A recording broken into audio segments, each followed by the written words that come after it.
You are now rocking with the hottest boxing podcast in the land. True Media Boxing Radio with your host, Coach Malachi Williams. True.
For the thousands in attendance and the millions watching around the world,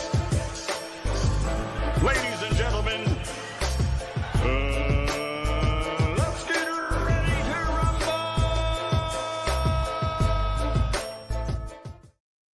rumble! Yes, sir, man. Peace to the family, man. What's going on? It's our boy, Coach Malachi, in the building. Another day, True Media Podcast. We are back. We are here. 3 o'clock Eastern Standard Time for those who are new. We live pretty much Monday through Friday, 5 days a week, 3 o'clock Eastern Standard Time, from 3 o'clock to 6 o'clock. Sometimes we run a little bit over, but it is what it is. Time flies when you be over here. You get what I'm saying? Them 3 hours go by fast, to be fair. So it is what it is. Shout out to everybody in the chat, everybody rolling in. You dig. Salute to everybody, man. Give everybody some time to roll on in here, man. Give people some shout outs and stuff like that. Let's see what we got. Who we got. Hold on. Let me make sure I sound good. Hold on.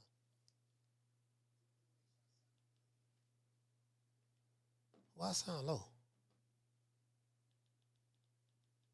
Okay, I'm good.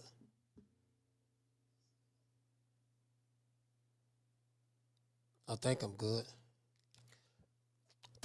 Yeah, I think I'm good. Yeah, I can hear it. Yeah, what's going on? Shout out to John. What you say, John? Why is it doing that? Let it go now. Okay, cool. Shout out to John. Salute to John. What you say, fam? Shout out to John. He said, Coach Two-Tone shouted you out today. Yeah, man. Oh, you're not. Yeah, I didn't know that.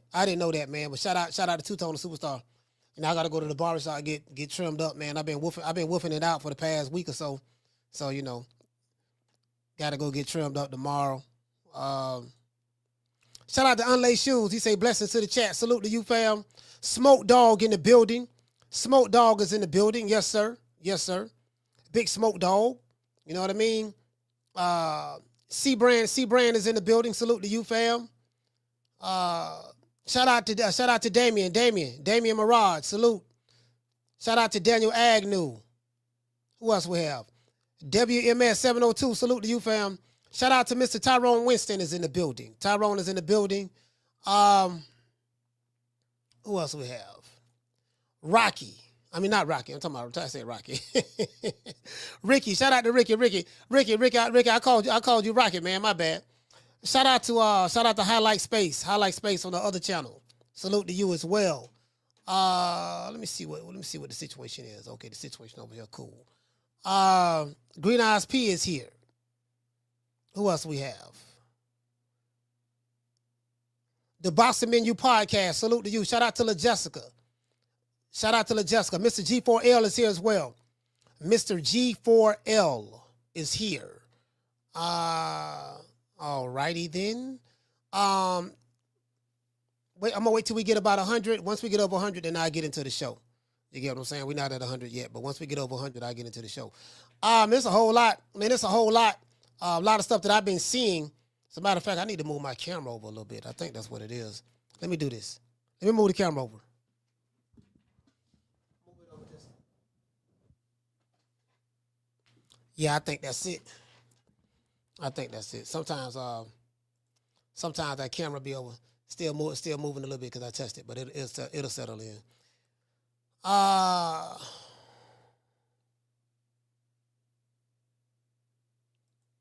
He said, Coach, I guess he said I'm guessing Raleigh may be one of your first few fights at the Red Hour next Friday. Maybe one of the first few fights at the Red Hour. Yeah, I'm thinking so.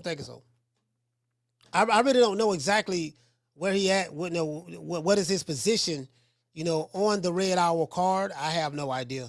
I don't know. He's a prospect, so, he's a prospect, so we'll see. I don't know exactly where, I don't even know the lineup yet, to be honest with you. I don't even know the lineup. So I got to get with the promoter. We have over 100. Let's give everybody a round of applause.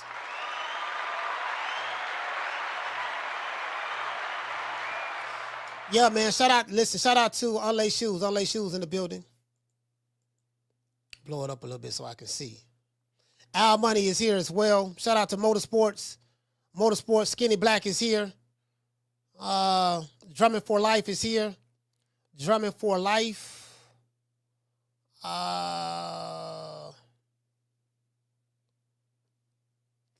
out to Yerrit. Yerrit, what's going on, fam? He says it's been a while. What'd you say, fam?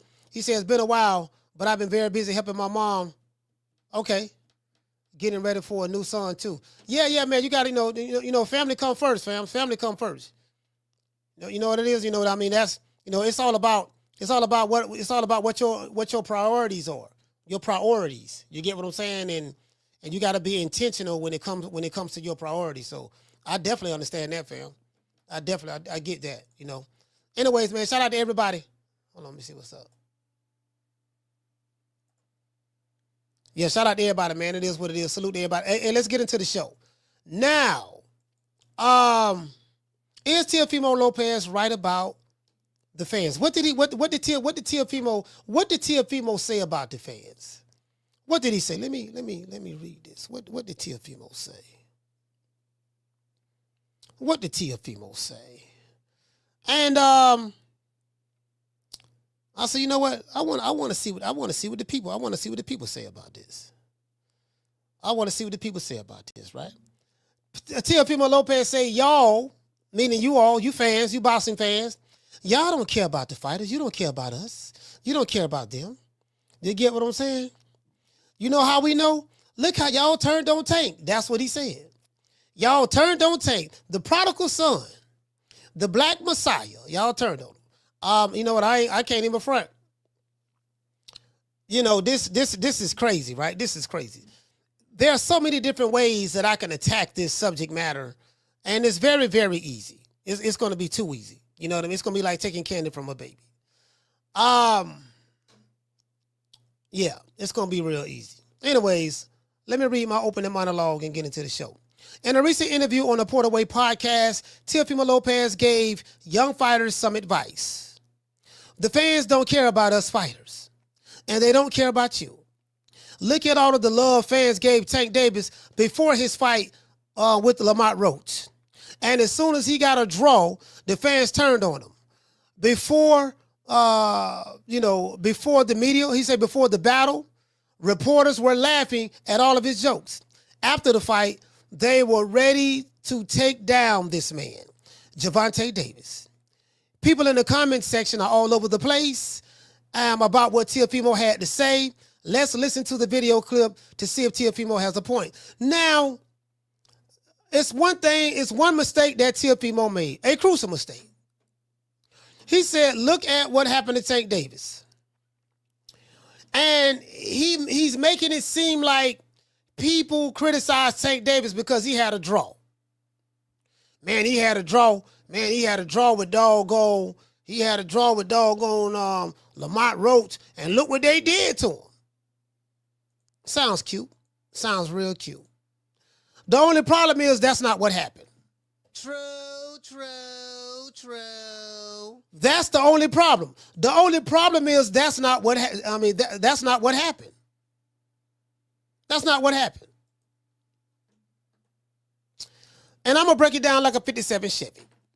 Now, if you are a Gervonta Tank Davis diehard, you know, I know how you Gervonta Tank Davis. I call y'all the Tank Maniacs. I know how the Tank Maniacs get. If you don't praise Tank, if you don't, you know, speak of him in the light that the Tank Maniacs want you to speaking to him of, then you're labeled as a hater, this, A, B, C, and D. And it's funny because that same fan base, they're not looked upon as being called haters when they diss other fighters. You know, if Tank don't like Terrence Crawford, Tank Davis fans, the Tank Maniacs don't like Terrence Crawford. And they don't, you know, he can talk about other people's moms and their kids and their wives and all that. They ain't got no problem with that. That ain't hate, that ain't none of that. But if you do that to Tank, it's a huge problem with the Tank Maniacs. If you talk about Devin Haney, if you're a Tank Maniac, you talk about Devin Haney. You know, Devin Haney is fun and games. You know, we had a lot of fun over here. We had a lot of fun over here playing the Haney Pack song. It went platinum, triple platinum in the hood and at the liquor store and all of that stuff there. And as soon as some criticism come to your favorite fighter, it ain't funny no more. Your favorite fighter is mad and upset. I want to address this, what Teofimo spoke about, because he's wrong. He's wrong on this one. He's wrong on this one. You get what I'm saying? Anyways. Shout out to La Jessica. Shout out to Yared. Shout out to Brandon. And this is going to be easy. This is a case of you can dish it, but you can't take it. It's all good. You know, it was all good just yesterday. Tank Davis, this is why Tank Davis got, you know, look how they turned on him. They turned on him. No, they didn't. They didn't turn on him. This what happened. Man, they even booed Tank. They even booed him. They booed him, huh? This what happened. What happened? I just got my hair done 2 days ago and she put grease in my shit, so the shit was like, you know, like when you sweating and things like that and the grease come in my face, it burnt my eyes type shit. Damn, why y'all booing like I'm saying bullshit? Like, this is real facts. Come on, man. I just got my hair done 2 days ago. Swing the wheel, gone. I just got my hair done 2 days ago. I just got my hair done. And she put grease in my shit. I just got my hair done 2 days ago. I just got my hair done. I just got my hair done. I just got my hair done 2 days ago. I just got my hair done. And she put grease in my shit. I just got my hair done. I just got my hair done. I just got my hair done. I just got my hair done. I just got my hair done. I just got my hair done. Why y'all booing like I'm saying bullshit? Like, this is real facts. Like, this is real facts. Why y'all booing like I'm saying bullshit? Like, this is real facts. It burnt my eyes. Like, this is real facts. I just got my hair done 2 days ago. I just got my hair done. I just got my hair done. I just got my hair done 2 days ago. The fans didn't turn on Tank Davis because he got a draw. Teofimo said, look, he just got a draw, and they turned on him. That's not true. The fans booed Tank Davis in the post-fight press conference inside of the ring when he made an excuse and said the reason why he took a knee. The question was, man, why you took a knee, then went in the corner, stuck your head through the ropes. And instead of him saying, yeah, man, I don't know what the hell I was thinking about, man, it is what it is. The man said, I just got my hair done and grease dripped into my eye. So those fans who were overwhelmingly majority Tank Davis fans, because Lamont Roach ain't got no fans like that. So everybody that was there to see Tank, you get what I'm saying? And a few of them thought that he lost and all that stuff there. No problem, ain't nothing wrong with that. People feeling some type of way about it, nothing wrong with that. I say that's when they booed him. They didn't boo him because he had a draw. You know, they like, look, this nigga talking about something, he got his hair done. Do you know how lame that shit sound? I just got my hair done and grease dripped into my eye, so that's why I took a knee and then went over in the corner and stuck my head through the ropes and told Calvin to wipe my face. That's why they booed him, because it sounds crazy. And I told you guys this here. I said, you know what? Had that been any other fighter on the planet Earth, that would have been a disqualification. That's what happened. They didn't boo the man because he had a draw. And he even said, why y'all booing? This is real facts. This is what happened. I'm telling y'all what happened. The booing did not start until he said, yeah, man, I got grease in my eye. You get what I'm saying? So come on, man. So Teofimo's dead wrong on that. True. It was wrong on that. Case closed. It ain't really nothing else to talk about on that. But however, now, Teofimo, I think Tank is one of the guys that Teofimo called monkeys and all that stuff there. No problem. It is what it is. I mean, if the black fighters don't have a problem with it, I ain't got a problem with it. So, but that's what happened though. Let you guys hear what Teofimo had to say. And you guys tell me, do you think he has a point? Let's go. Let me know if you can hear this. I don't know. A lot of people, look what they did with Gervonta too. I want everybody, all these young fighters that are listening to this, and you could clip this. It's a short part right here. I got you. To Ryan could clip this right here. To all you young fighters, look at the amount of love they were giving and sharing to Gervonta Tank Davis prior to the fight. Look at what all the reporters were doing prior to the fight. Look how they were all laughing at all his jokes prior to his fight against Lamont Roach. After the fight, look how many were waiting to down this man. Down him. See, I'm going to talk my smack with Tank, but that's because I want to fight him. That's me. I can say that. But I just want all you young fighters to really look about it. They don't care about us. Yeah. They won't ever care about us. When you're winning, they're going to be there. But they're waiting for any moment to slip up. Just a man, even a draw. Look how much hate he got out of it. Yeah, not to get deep, but, it's Yeah, this is too easy. This is too easy. So let me go ahead and break this up. Teofimo Lopez. Let me break this up. Hold on. Matter of fact, let's say that part one more time. It's a part of our psychology. It's too easy. We have to learn how to care about other people. You know what I mean? I know a lot of people. Look what they did with Gervonta too. I want everybody, all these young fighters that are listening to this, and you could clip. Now, this is what he said. He said, look at all the reporters who was laughing at his jokes. Look how much love he was getting before the fight. Well, these reporters are Gervonta Tank Davis ass kissers.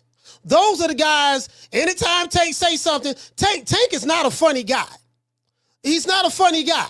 So why these bullshit ass reporters who happy to get access to, press credentials from a PBC. Yeah, man, you heard what Tank said? Tank said, oh, man, I ain't think about that, man. I'm finna go bowling tomorrow. I ain't think about that. And the crowd started laughing. Oh, you heard what Tank said? He said he going bowling. Like these are the certified Johnson suckers. They just laugh. You get what I'm saying? And the only way you can get an interview with someone like a Tank Davis, you got to be an Ellen sucker nigga nutsack or a fight hype or whatever, and you got to kiss his ass because these fighters have very, very fragile egos. You got to stroke them good. If you ain't stroking them good, you ain't gonna be able to get no question with them. So that's what they do. No one turned on them, and then he said, "Look how they was waiting on him. Look how they was waiting to tear him down. How did they tear him down? They asked him. They said, "Man, what you was thinking about when you took the knee? You got hit in the eye. You took a knee. That should have been a knockdown. That's been confirmed. That should have been a knockdown. Telling the truth is not taking somebody down. And then you went over there in the corner, stuck your head through the ropes. That should have been a disqualification. That's not taking somebody down. Should that have been a disqualification? Yes. Should that have been scored a knockdown? Yes. So what are you talking about? True. What are you talking about? What nobody hating on him? Now, somebody made a video. I just got my hair done. It was so funny. This guy, known as the Gorilla of Baltimore, he called him, on GTD, Gervonta Tank Davis Promotions, all that stuff there. It was all good. Like, I didn't see Teofimo make that video when we was clowning Devin Haney. When we was clowning Devin Haney, the Haney Pack song, and he kept getting hit, Teofimo didn't say, hey, man, look here, man, these fans don't care nothing about that, dog. Look what they did to Devin Haney. You see how they were clowning Devin Haney? He didn't say that, did? He didn't say that when Ryan Garcia fought doggone Tank Davis, and then he quit. He got hit in the body, and then he quit, took a knee, and then let himself get counted out and got up. He didn't say that then. Why is he saying it now?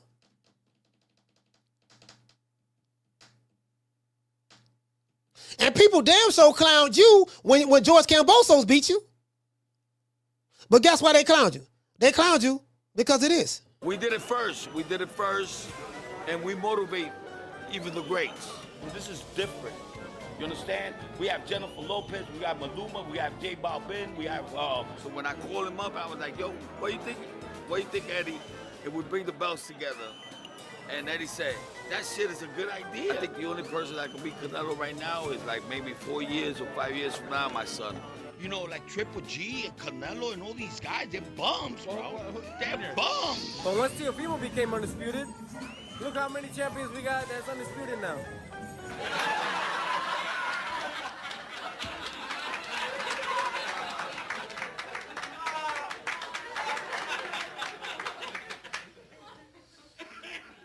The fans clown everybody.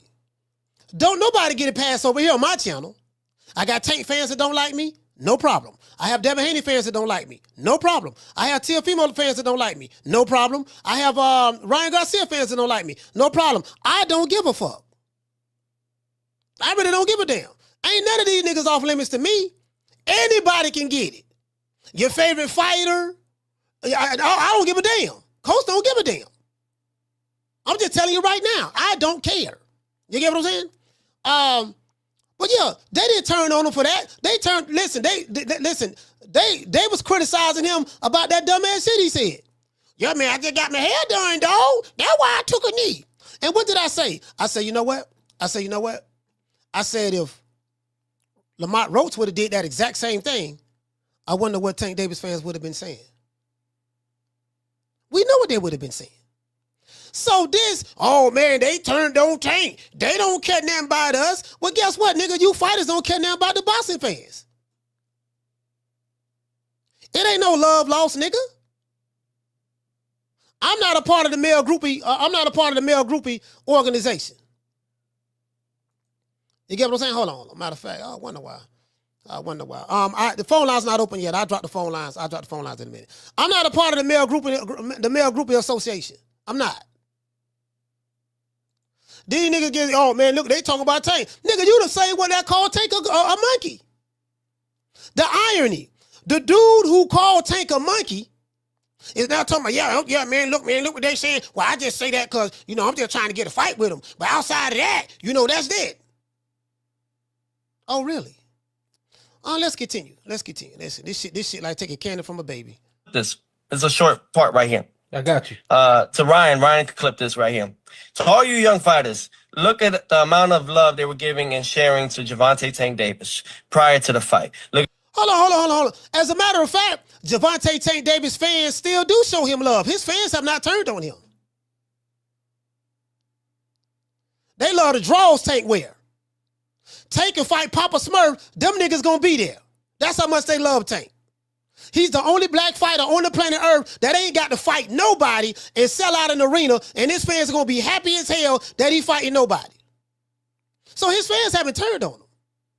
Ask Gray from D.C. Gray from D.C. haven't turned on him. I think that's one of Tank's biggest fans. They ain't turned on no goddamn Tank. Y'all, you just mad because everybody got a turn. When everybody was riding Ryan Garcia, it was all good. When they was riding Shakur, it was all good. When they was riding doggone Devin Haney, it was all good. It's Tank turn now. Oh man, they hating. But y'all wasn't hating on Devin Haney? No, that different. Y'all wasn't hating on Ryan Garcia? No, that different. Y'all wasn't hating on Shakur Stevenson? No, that different. Also, as long as you talk about other fighters and making jokes about them, it ain't considered hate. Y'all ain't turned on them. But your precious little Tank, motherfucker making videos about him, talking about he getting grease in his eyes and all that stuff. He just got his hair done. Oh. Nigga, please. And this coming from Teofimo Lopez. You can't sell flies to shit. Out of all the Hispanic fighters and the things that you have accomplished in the sport of boxing, dude, you still can't sell. You couldn't sell slop. You couldn't sell slop to a hog. You couldn't sell sunlight to the sun.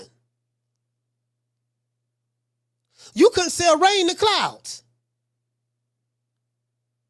You couldn't sell salt to the Pacific Ocean. Let's continue.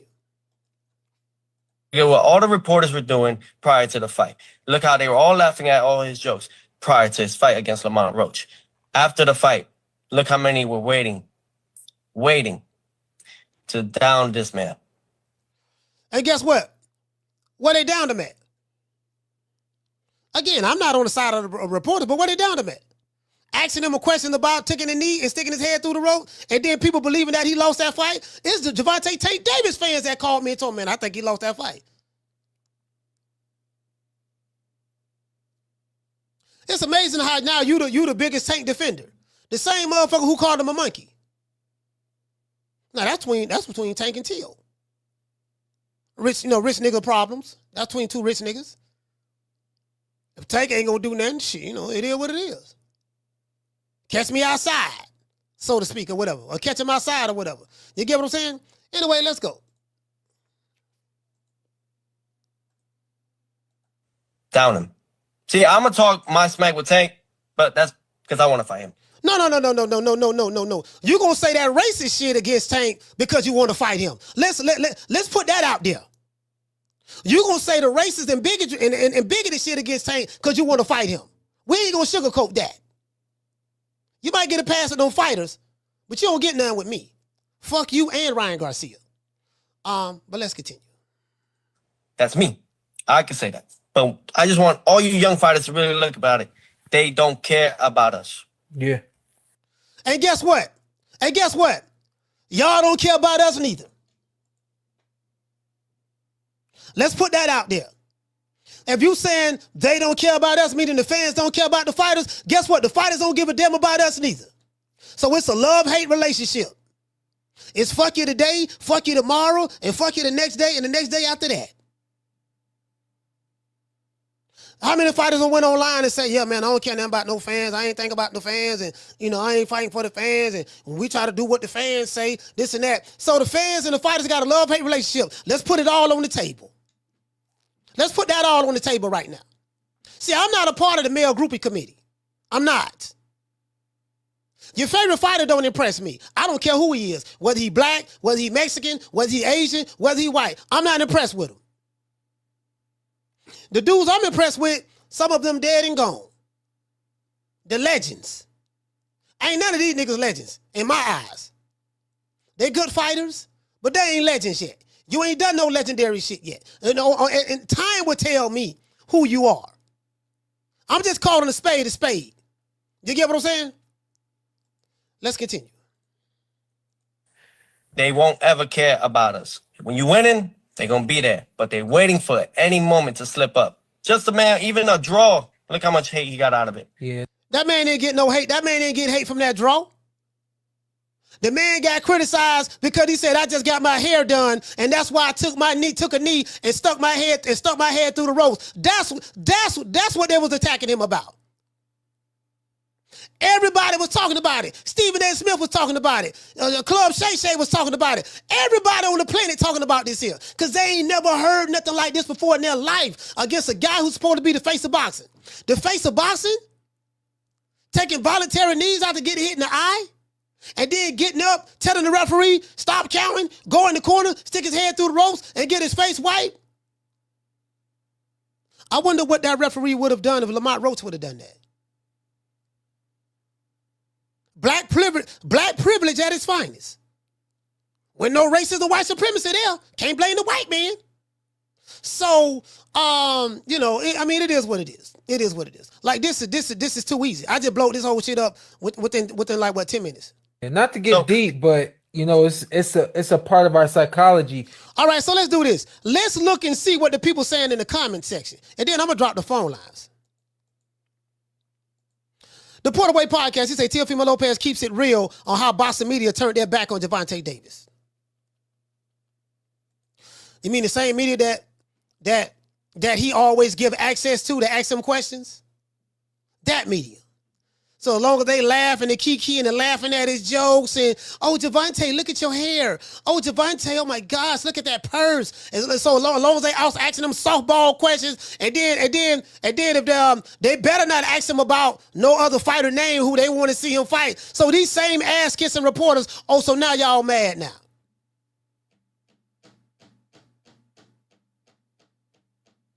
You can't make this shit up. Let's continue.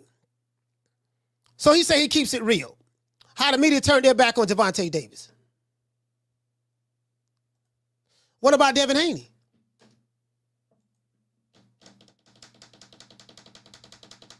What about Teofimo Lopez? What about Ryan Garcia? What about Shakur Stevenson? What about Terrence Crawford? The media been shitting on him a long time. He's starting to get a little love now, but I'm talking about the top-ranked Toby days and wrong side of the street days. I didn't hear nobody, I didn't hear Teofimo or none of these dudes talking about, yeah, man, see, the fans don't care about that, man. Look what they doing to Crawford. We're doing none of that. I'm just asking for a friend. That's all I'm doing. I'm just showing you the hypocrisy in this here. This is fake outrage. Tank get more love than any black fighter on the planet Earth. What black fighter on the planet get more love than Tank Davis in America? None. That nigga gets so much love that his fan base don't even require him to fight nobody. His fan base go online and they will argue vehemently with anyone who wants to see him fight a Shakur, a Haney, a Teofimo, or any of the top guys with no catch weight. They would get online and argue vehemently on his behalf. No black fighter gets more love than Tank Davis on the planet Earth. Not one. If it is one, name him. I wait. Give me a nigga in America who get more love than Tank Davis. You damn sure can't say Devin Haney. Don't nobody like him. Can't say Shakur Stevenson. Y'all say he pillow fence and run. Damn sure ain't Lamont Roach. Lamont Roach ain't got no fans outside of DC. Name him.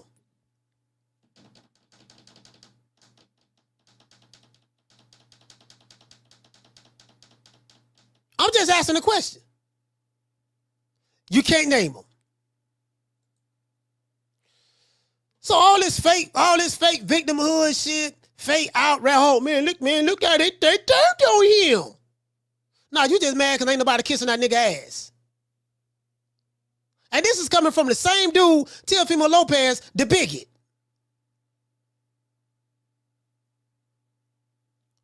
Teofimo, you ain't never really have no fans outside of punch drunk boxing. Outside of punch drunk boxing over there, you ain't really got no fans, to be honest with you. How I know? I've been to your fight. I've been to one of your fights. I saw how many people showed up.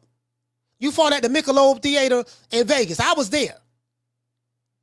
Press credentials, right there.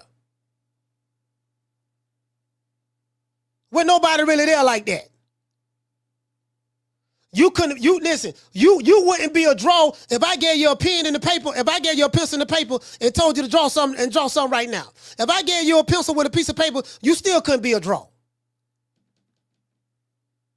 You should be mad. You should be mad. Why you ain't got no fans? Why fans turned on you? That's why you should be mad. Ticket sales, but your ticket sales ain't looking too good, boy. That Hispanic privilege ain't working for you. The Hispanics ain't rocking with you like that. How do I know? Because you ain't selling nothing. Facts. Come on now, dog. Come on, man. Again, you get right. Again, I'm just, I got to call a spade, fam. I'm not here to make friends with these niggas. I'm not here to make friends. I got enough friends already. I'm cool with the friends I have. I'm not here to make friends. I'm here to call it the way I see it. You get what I'm saying? So anyway, I just listen, man. Listen, it is what it is, bro. Hey, shout out to Miss Connie, man. I don't hear that old whole ass shit that nigga talking about. Man, I just blowed that shit up, man. Shut the fuck up. Anyways, what this dude say? This guy here he said, you're only as good as your last fight. It's a what have you done for me lately sport. Oh, here go Blue Blood Sports TV. He left a comment. He said, that's all lies, man. Mike Tyson was loved the exact same the exact same or more when he lost. Yeah, I ain't gonna lie. People did love Tyson. People love Tyson. I ain't gonna lie. I was one of them. He said, what reporters turned on Canelo when he lost? None.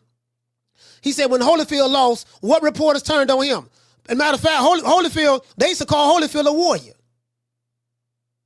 The real deal Holyfield. And guess what? He was a warrior. He said, it's the character of the fighter, not the people. Okay, valid point. This guy right here said 100% facts. Look how people turned on Errol Spence Jr. Hey, so wait a minute. Now, this is hilarious. This is hilarious. He said, look how people turned on Errol Spence Jr. See, you allowed to turn and shit on certain fighters that, you know, that the overall public say it's all right to shit on. See, it was cool to shit on Terrence Crawford. The black dark-skinned nigga from Omaha, Nebraska. Because y'all chose Errol Spence. Yeah, man, I got the big fish and top rank Toby. Yeah, the black cruncher nigga. And I don't like his mama and his kids and his girl and all that stuff there. When nobody talking about some, man, look how they turned on Bud. He was the approved nigga to hate on Bud. Devin Haney is the approved nigga to hate on right now as well. Shakur Stevens is the approved nigga to hate on. Now, wait a minute now. Don't you be hating on the nigga that we don't approve of now. We didn't give you permission to say nothing bad about him now. Don't say nothing about him. Let's keep talking about the same ones we've been talking about. You dig? Okay. So these are games we gonna play. One thing about me, I'm Mr. Consistent. Coach Malachi is fuck the other side. I'm not on you niggas' team. Not on your team. I'm not on the sideline. I'm not in the locker room. I'm playing. Listen. I'm on a whole nother team. The team that I'm on is I'm gonna give it to you straight, no matter which side of the fence you're on. And guess what? I'm team fuck the other side. I'm calling the way I see it. I care nothing about you beta males who are sensitive about your favorite fighter. I don't care. As I told you, these fighters don't like you niggas. They look at y'all as male groupies. I keep telling y'all that. I don't know what part of that y'all not understanding. Tank don't like you niggas. You think he like you? He don't. He look at y'all as male groupies.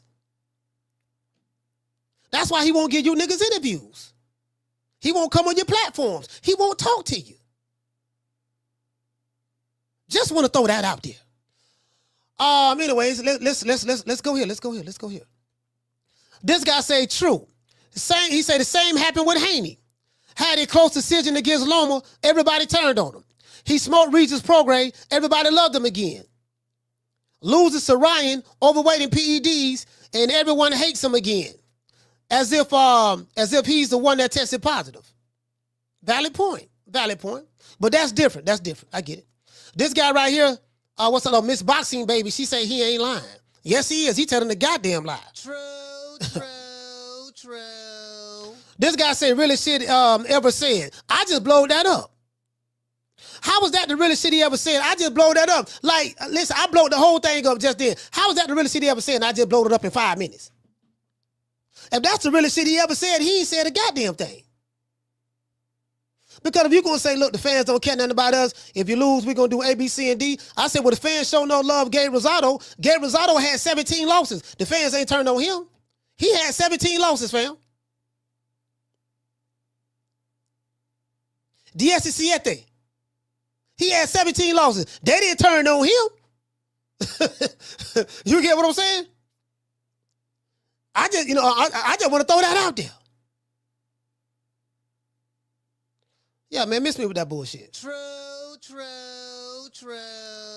Anyways, let me get ready to drop these phone lines, man. Y'all, hold on. Matter of fact, before I drop the phone line, let's continue to read the comments. This guy said T.O. is right. They don't care about the fighters. I don't think in due time younger men mature and realize no one really cares about you. Cherish the ones who do. Okay, let's stop right there. Let me blow this. Man, they don't care about us stuff. Nigga, if they don't care about you, if you honestly feel like the fans don't care about you, who gives a fuck? Continue to fight and get you some money. It's a fight game. Welcome to the fight game, partner.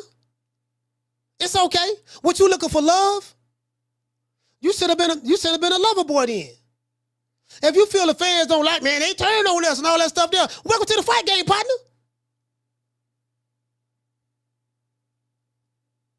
Shit. Because on the flip side of that, y'all don't give a fuck about us. So it's a love-hate relationship. One minute they love you, the next minute they hate you.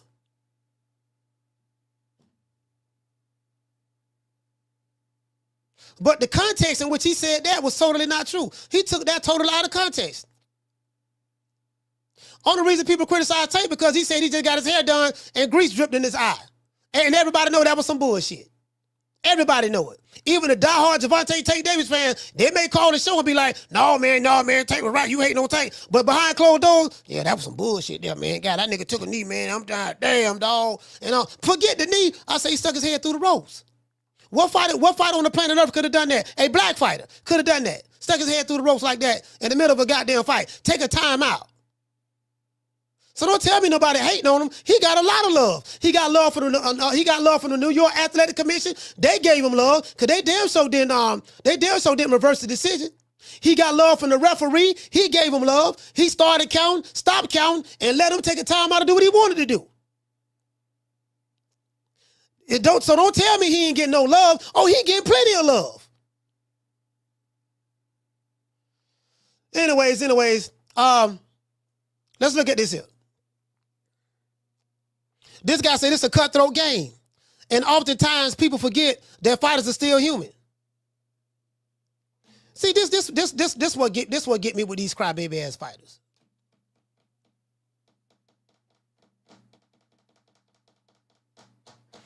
This what get me with these crybaby ass fighters in today's time.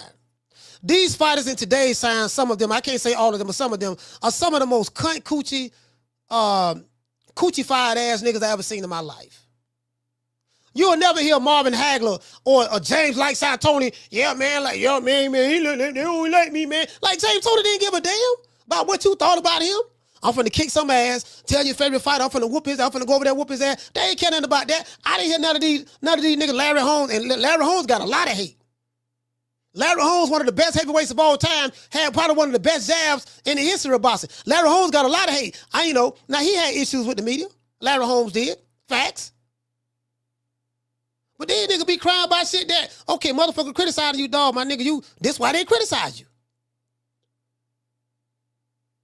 Everything is considered hate in today's time. They turned on them. Okay, so if you ask a fighter a critical question, if you ask him an objective question, that's hate. Man, they made a meme out of Tate, man. They hate so much, they made a song dissing Tate. They made a song laughing at Tate. Yeah, but you wasn't saying that when Ryan Garcia made the Haney pack, dissing Devin Haney. And I ain't gonna lie, that shit was funny. They didn't think that I could win, but I won. They didn't think that I could win, but I won. Remember that? I'm pretty sure Teofimo was bumping that in his 1985 Toyota Corolla. Man, Shakur Stevenson born, man. That man running, man. That man a track star. He's a runner. He's a track star. He gonna run away when it gets hard. He gonna run away before the fight start. Remember y'all was saying that? Somebody say something about Tate. Oh, man, this shit, ain't no him. But you can't make this shit up. True. You can't make it up. You can't make it up. Come on now, dog. Come on, man. Really though. Bruh. You cannot make this up. These niggas want to pick and choose when they want to be. No matter of fact, I'm going to start naming these niggas rap transvan. These some old rap transvan ass niggas in today's times. You need a man with sensitivity. A man like me. Nigga, do you want to be a fighter or you want to be rap transvan? Now, Ralph transvan can fight. Now, I ain't gonna lie. He's sensitive. He a pretty boy and a sensitive dude. That nigga can fight. He can fight for real. But I'm just saying, you got to make your mind up. Oh, I'll be sure looking ass nigga. What you want to do? You looking for love? You want to feel wanted? What you want, a hug? This is the hurt business. Hurt feelings. Hurt. This is the physicality business. You gonna hurt me physically, or you gonna get your feelings hurt? Man, look how he turned those certain things. Nigga, Teofimo, you need to be worried about your goddamn self. That's who you don't worry about. Tank doing fine. You need to be worried about your goddamn self. Cause you ain't got no fans. Edgar Berlanga got more fans than you, and he ain't got none. Outside of Fat Joe and the Terror Squad. The stickiest of the icky. You want to smoke with the old boy Rick James? Outside of Fat Joe and the Terror Squad, he ain't got no fans, and he got more fans than you. So, that's what you need to be worried about. You need to be focused on that. You get what I'm saying? It is what it is. Guess I won't be getting an interview. I give 25 fucks. Anyways, he said, didn't Ryan literally say the exact same thing like weeks ago? This person said he's not wrong when he's right. He dead wrong. He said, honestly, if I made millions to fight, I wouldn't care if people outside my family love me. That's just me. Facts. Facts. He said, why does it have to be called hate, though? It's a difference of opinion, constructive criticism, and preferences. Constructive criticism is called hate. The same thing they did, he said the same thing they give to fighters that Tank and others beat. The same thing Tank and other fighters does as well. To me, categorizing as hate is weak and fragile. Just because people think you lost or agree with the draw doesn't mean they hate them.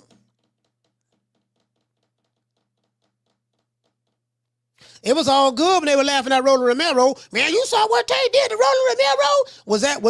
Did the fans turn on Rolly Romero then? Did they hate on Rolly Romero? Man, you saw what he did to Hector Luis Garcia? He made him quit on the stool.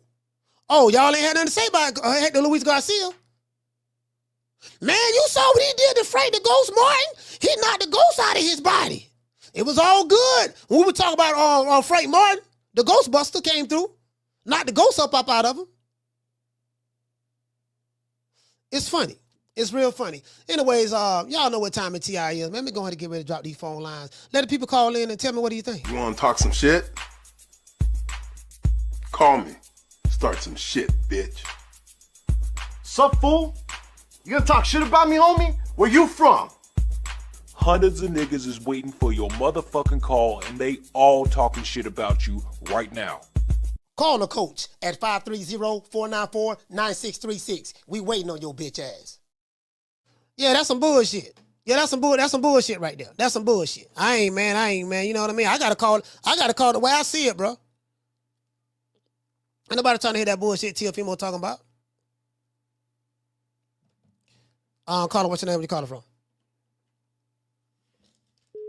It's Raymond Moore from Illinois, coach. Raymond Moore from Illinois. Talk to me. Yeah, T.O., he's full of shit, man. It's a reason motherfuckers say what they say about motherfuckers, and it's not hate, like you said. It's just criticism. Yeah. Like, when you a motherfucker like Tank and you walking around talking about I do what I want, and these fighters got to do this, I fight who I want, and all that bullshit. Basically, what you're saying is fuck the fans because you a drunk. Right. So you ain't gonna give none of the fans the fight that they want to see because you got this strong fan base. So you basically saying fuck the fans. So when you fight these mediocre ass fighters and then you come up with a draw with Lamont Roach, of course motherfuckers gonna be laughing at you because it's like, nigga, you ain't even lose to a motherfucker that we was trying to get you to fight. You lost to a motherfucker we thought you was gonna knock out. Yeah, 21-1 underdog. Come on, man. Yeah, so you know it's a combination of reasons, and then you know shit like that, and then you talk about the grease in your eye while you took the knee, and you lost.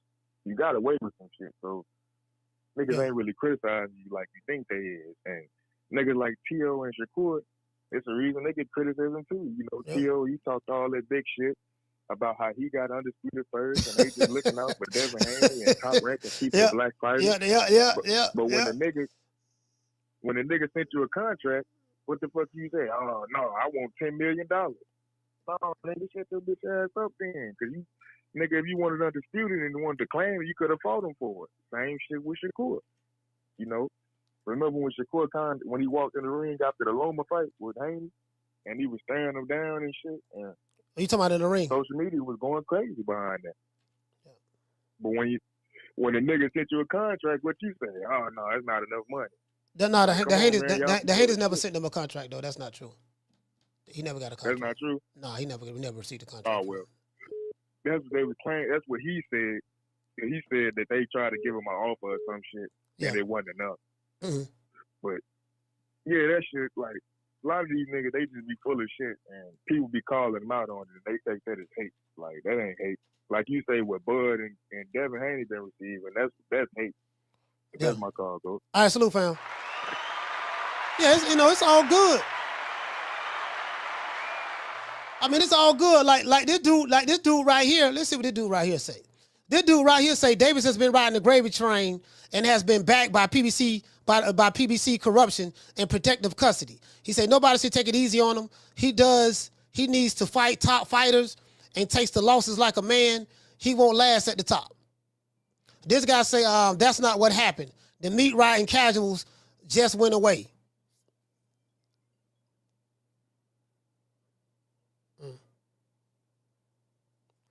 Yeah, it's like me. I point out the hypocrisies and the double standards. Like the hypocrisy, the double standard is crazy. Carla, what's your name? Where you calling from? Martin from Oakland. Martin, talk to me. Yeah, Coach. I think it's just a sign of the times. These youngsters these days, they softer than baby shit. I mean, every sport you look at, you see motherfuckers whining and complaining. Some of the richest people in the world over here crying about what a motherfucker they ain't never met thinks about them. You know, motherfuckers weren't built like that back in our day. Motherfuckers, before social media, you gave two fucks what somebody who knew you thought about you, let alone a total fucking stranger. And these motherfuckers, they can't handle criticism.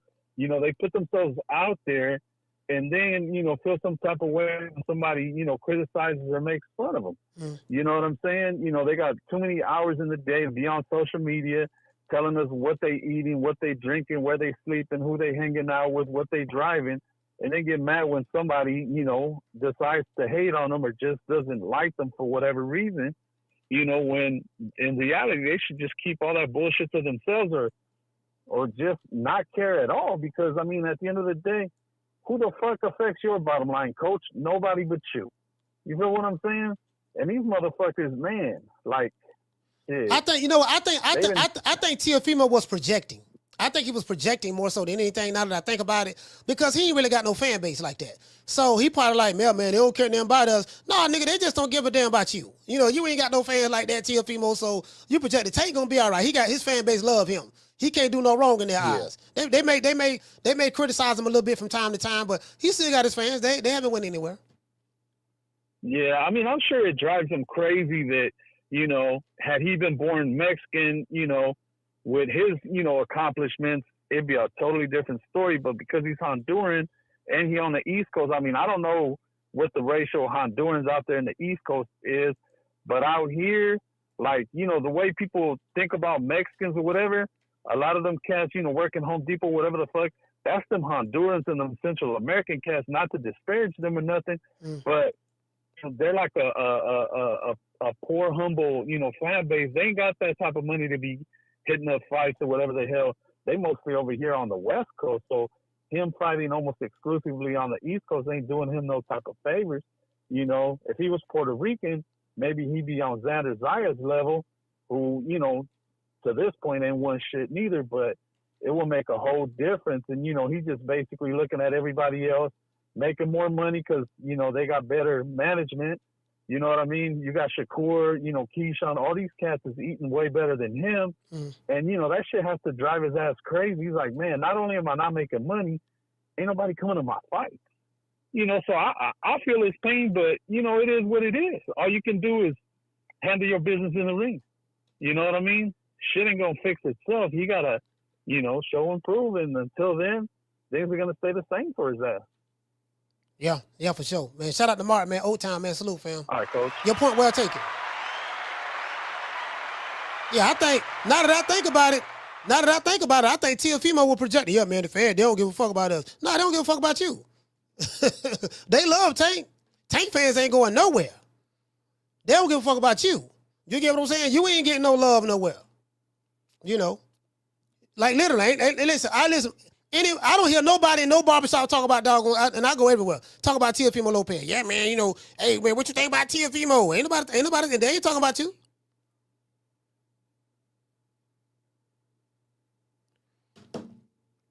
Caller, what's your name? You calling from?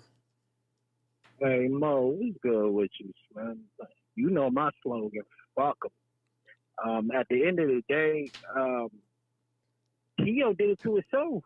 I mean, I don't understand why, once again, nobody want to take accountability. Did he ever apologize to Top Rank for talking that shit? It's all, Tio went downhill when he tried to talk dirty about Top Rank for not bidding enough for his so-called $10 million fight with Cambosis. Mm-hmm. That's when it all went downhill. Yeah. That's what we gotta address. It all went downhill. Nobody's telling these boxers the real shit. When I spoke to T.O. personally in Vegas at the, what was he at? I think he was at the Crawford fight. I told him what to do. He's sitting here. I told him, you need to fight Arnold Barbosa. He act like he too big for Arnold Barbosa. Then I asked his father, I was like, who the best fighter in the weight at 135? This motherfucker says Tio. I had to remind him, Tio ain't at 135 no more, motherfucker. He at 140. I had to remind his own father what the fuck is going on. Well, his dad be, I know, I ain't saying all that. I'm just saying, the shit is it's crazy over there, man. But at the end of the day, fuck them. At the end of the day, these athletes need to have a real symposium. And it's just not boxers, it's all of them. Y'all are in a whole different era. Y'all in an era where, you know why Reggie got booed? Is because the only way you can make money off of Reggie Davis fight is if you bet the knockout in a specific round. If you don't bet the knockout, and especially in a specific round, and the shit don't happen, and you got motherfuckers dropping tens and thousands because y'all say, because this is what he do, and that shit don't go into fruition like they think it's gonna happen, motherfuckers is gonna boo you. Simple as that. It ain't like it used to be back in the day when you had to make all these efforts to make a bet. Motherfuckers can sit there and put thousands of dollars right there. It had to be effort to go make $1,000 bet somewhere, because you got to call a book, you got to be, I ain't getting into all that. But at the end of the day, you damn right motherfuckers is going to boo your ass because you was the 20-1 favorite. Yeah. And you couldn't knock this motherfucker out. I just lost 15,000 or 20,000 or 30,000. Yeah. What the fuck you think we gonna do? Oh, it's all good, Slim. You good. You know, fuck that. All gloves off. We losing money now. I didn't. You know what? When money is involved. Yeah, you know what? When money is involved, I didn't look at it like that, but you're right. You make a point. Yeah, on that. when money, because this is what I do. You'd be surprised how many motherfuckers will turn your back when they ain't get no money off you. When they can't get no money off you, they gonna turn their back. They gonna boo you. They gonna boo you. They gonna do whatever they want. They even kill you. But that's on a different day. That's on a different joint. But I'm just telling you some real shit. I don't know why everybody want to be loved. Like my man said, these motherfucking athletes, especially boxers, they too enabled, no accountability, and they make too much money to be this motherfucking sensitive about how somebody feel about you. That's why I fuck with Cole. Cole embrace that shit. When y'all call him Twitterson, what that motherfucker do? Cool. I'm going to put this shit on my trunk. Yeah, I like that. Twitterson. Y'all, I'm going to be on all that. Yeah. Tell your favorite fighter to fight me then. Yeah. None of y'all want y'all favorite fighter to fight him, no. But he so this, he so that. Tell your favorite fighter to get rid of his ass then. But like I said, man, it is what it is. Fuck these Bama motherfuckers. If you can't take the heat, get the fuck out the kitchen, man. Fuck them. Especially, you know what I'm saying? All this belly aching, man. Fuck these motherfuckers. The hell. I'm out, Slim. Salute, fam. And another thing. Another thing that I always say. Man, they don't care nothing about us. Okay, find another profession. Find another profession. If you ain't getting the love that you want from your job, then go where you loved at. You get what I'm saying? Go where you loved at. Man, they ain't think about me. So I think Teofimo, call, hold on. Again, I think, now that I think about it, I say, you know what? He projected. Now that I think about it. Let me get to the super chat.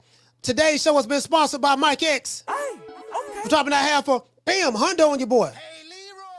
Super chat received. Playtime's over, boy. He said, peace, coach. Errol Spence is the humblest fighter that I've ever seen. He said his behavior after his loss to that assassin, Bud Crawford, was exemplary. He said that he made Joe Frazier proud. Spence lost to Crawford because he was a Cowboy fan. Nah, you know what? Hey, Mike, I'm gonna say this. I got a great deal of respect for Errol Spence. You know, I know I did kind of go at him a little bit. Really, I went at the Aerosexuals. It didn't have nothing to do with Errol Spence. Like, again, I'm not having issues with Wilder.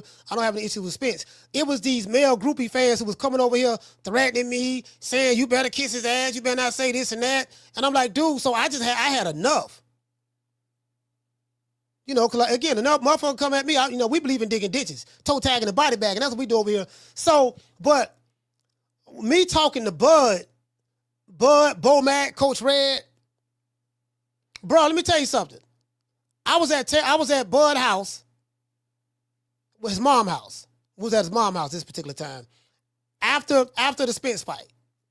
And they was frying fish. They had a real fish fry. I had a deep fry in the kitchen, real fish fry. I ain't gonna lie, fish is good in the motherfucker. So I had a plate of fish. I say, Bud, why don't you take a picture with the fish in front of you? I mean, he say, nah. He say, nah, I ain't gonna do that. So once it was over with, Sean Porter was over there, Porterway Podcast was over there, stuff like that. Once it was over with, I asked him, I say, Bud, why you didn't take the film picture with the fish? He said, I'm gonna be honest with you, man. He said, Errol Spence a good dude, man. He said, he's a good dude. He said, I got a lot of love for Spence. He's one of my favorite fighters. He said it's just that I'm a better fighter. And I always knew that I could beat him. But he didn't have to take this fight. He said, because Al Heyman told him not to fight me. And Al Heyman was stonewalling me the entire time. So by me calling Spence, dealing directly with Spence, Spence took it upon himself to go against Al Heyman, go against his plans. Because they already had it planned out who he was going to fight. And he fought me anyways. So he said, because Spence did that, I will always have respect for him. And when he told me that, I said, you know what? You make a valid point. Caller, what's your name? Where you calling from? Rod, Texas. Rod, talk to me. I got a lot to say. I'm going to try to shotgun it, boss. First off, I know you're a popular show, so I hope Tio, you're listening. Tio, you're just not a likable dude, bro. People don't like you. There's just people that that have that gravitation where people just like them, like Gennady Golovkin, people like that. You don't got it, bro. Stop making dancing videos. Stop trying to follow Ryan's racist rant. You're desperately grasping for something to try to, get you attention, but now you're trying to justify that nobody likes you by just blaming the fans. Not true. Anyways, I think it's an American fighter thing because, with Americans, they're the youth, they're so engulfed with the social media, what people are, if they're following them, if they're retweeting them, if they're watching their videos. Yeah. A lot of it's the American sickness with, I want to be accepted. I got to be accepted. They want the attention. He's not accepted. So he's lashing out. It's an American fighter problem. Yeah. But I do disagree with you with Tank. Tank doesn't have diehard fans. The reason Tank fans are still there is because he's still undefeated. If his fans are not fans of boxing. His fans are fans of just Tank Davis. We make fun of him all the time. They like his cornrows. They like his tattoos. Once he loses, they're gonna fall straight off, just like Deontay Wilder. I mean, man, Deontay Wilder had podcasts for him when he lost. No, that was Spence, and Spence he had those same types, but Spence got real fans too. Yeah. But the ones who will fall off quick are the ones that were turning off their YouTube channels because Spence lost, because Wilder lost. Those are the type of so Tank's fans will turn away. But the thing is, I got to say about Teofimo, he has no self-awareness. I've been saying this for so many times. This came up, and I used Tio as a perfect example. fighters like Teo, I was rooting for Teo. When he was coming out of the gate, he wanted to fight everybody. He fought Loma and nobody wanted to fight him, and he wanted all the smoke, and he fought his heart out. Yeah. So I was like, yeah, man, I'm a Teo fan to the bone.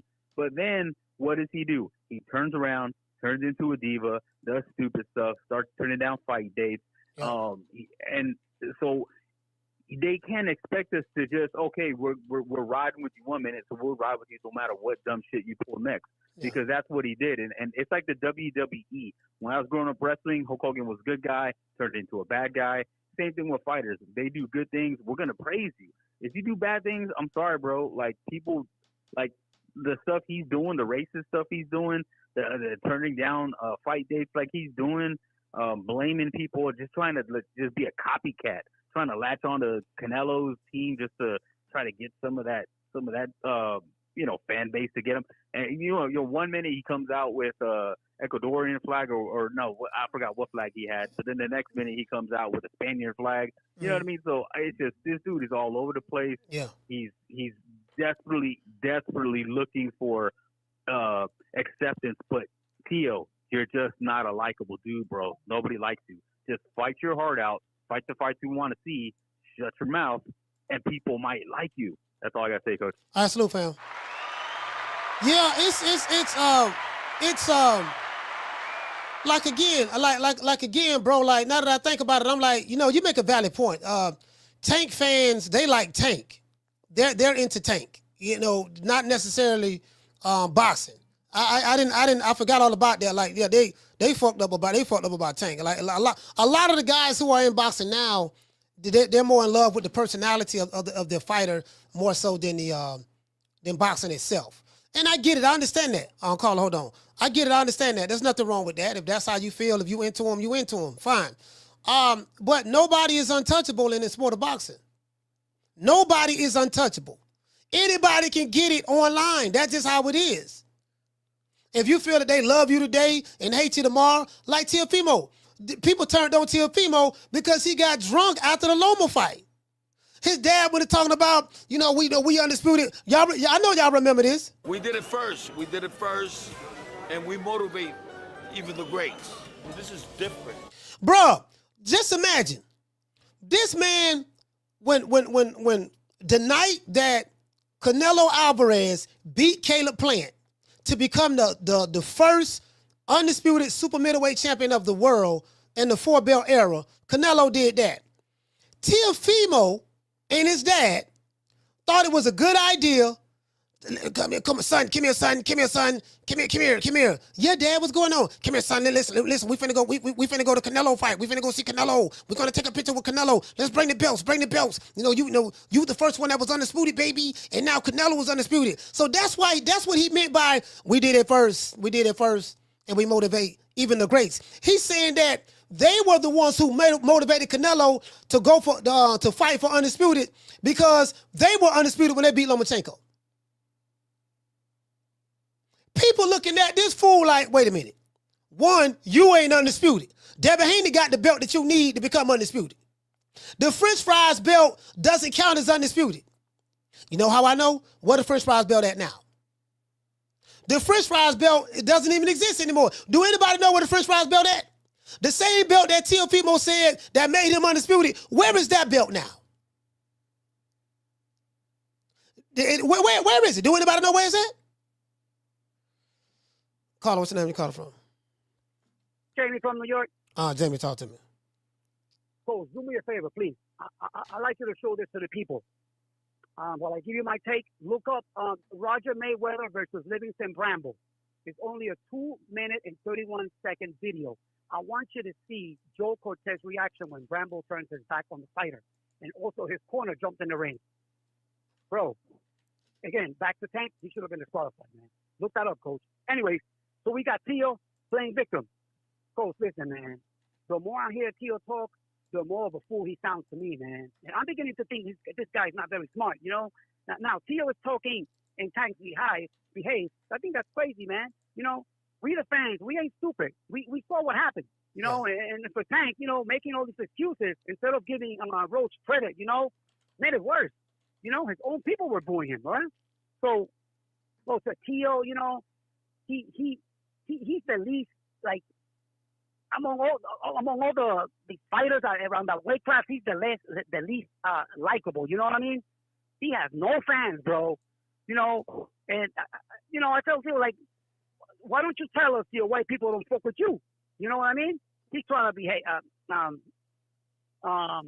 to me like he's trying to defend Tank. You know what I mean? So again, bro, these motherfuckers nowadays, bro, they say the hell with the fans, bro. How the fuck are we gonna support you? You don't give us the fights we want when we want them. They make us wait years, bro. You know what I mean? And these motherfuckers today, man, I'm telling you, when they're in front of the camera, they don't know what to say, man. And Teo's case, he makes it worse for himself, bro. Like, in my eyes, I think the man is ignorant, bro. You know, he has no clue what the fuck he's talking about. He's a professional boxer. I know he knows the rules. So Tank don't need him to defend him, you know? So, again, bro, when they say they don't care about us, bro, that right there, me as a fan, bro, and I fuck with boxing heavy, you lose me, bro. You know? That's it, man. Well, Coach, man, I hope you see that video. That's all I got. Respect from New York, man. All right, salute, fam. Yeah, I mean, bro, you the same dude, bro. Y'all went crazy. You know what I mean? We got listen. Hold on, y'all remember this? Hold on, here you go. Here, let's hear this again. This when people knew this dude turned off Teofimo, cause he went acting crazy, bro. Y'all remember this? We did it first, and we motivate even the greats. This is different. You understand? We have Gervonta Lopez, we got Maluma, we have J Balvin, we have. So when I called him up, I was like, "Yo, what do you think? What do you think, Eddie? If we bring the belts together?" And Eddie said, "That shit is a good idea." I think the only person that can beat Canelo right now is like maybe 4 years or 5 years from now, my son. You know, like Triple G and Canelo and all these guys, they're bums, bro. They're bums. But once Teofimo became undisputed, look how many champions we got that's undisputed now.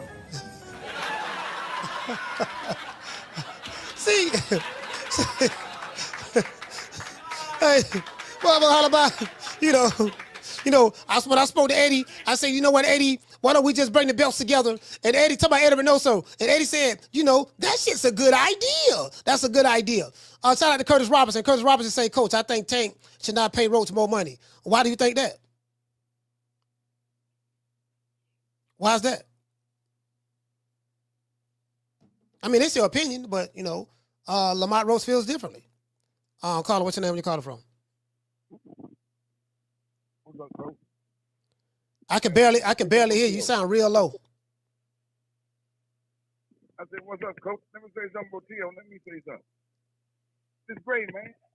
Okay, great. Talk to me, fam.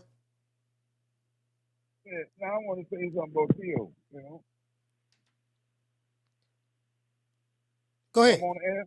Yeah, you're on the air. Go ahead. Yeah. When I'm saying that Tio,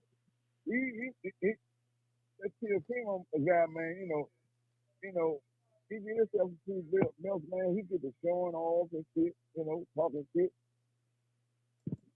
Oh, wait a minute.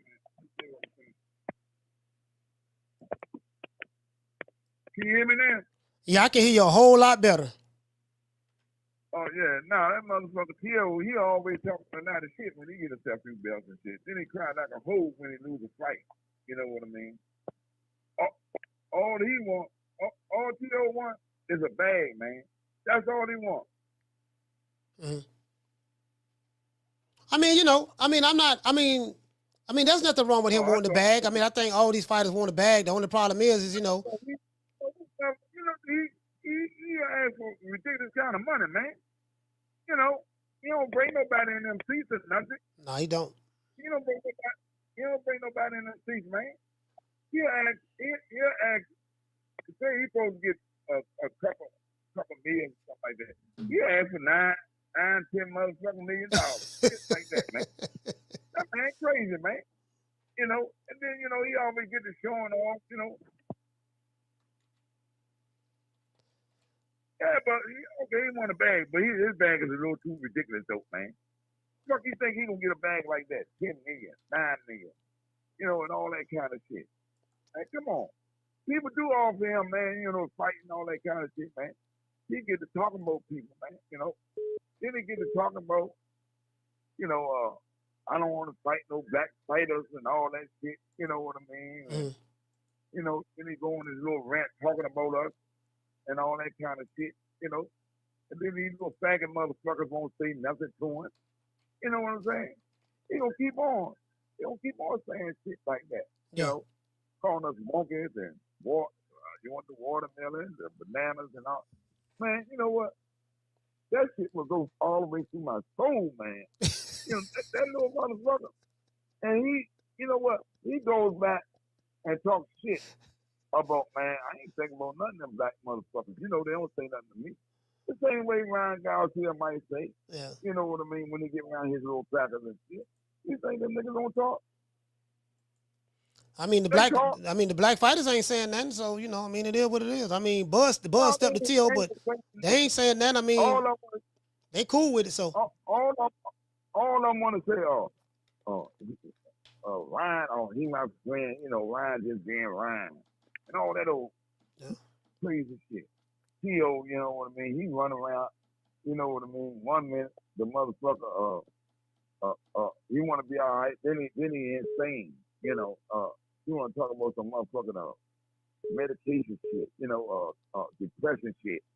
And all, man, them motherfuckers ain't heard nothing about depression until last year, all them young niggas. You know what I'm saying? Probably heard they sisters and mother-in-laws and them talking about that depression shit. Now they saying it. Yeah. You know what I mean? Yeah, you talking about the mental health, yeah. Yeah. Teofimo, you know what I mean? You know what I mean? I can't stand that little dude, man. You know, because he just thinks he can do what he wants, man. He gets all of them. I know one time, that nigga, I mean, this stadium was filled, man. He was all up in front of, I mean, then they kissing Darren Haney. You know what I mean? Him and his power. Bill was right there, too. I said, man, this nigga gonna let that nigga do that to him. He supposed to haul off him. He supposed to, man, drop that motherfucker right then and there. You know what I mean?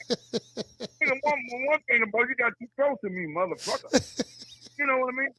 You don't do no shit like that close. You know?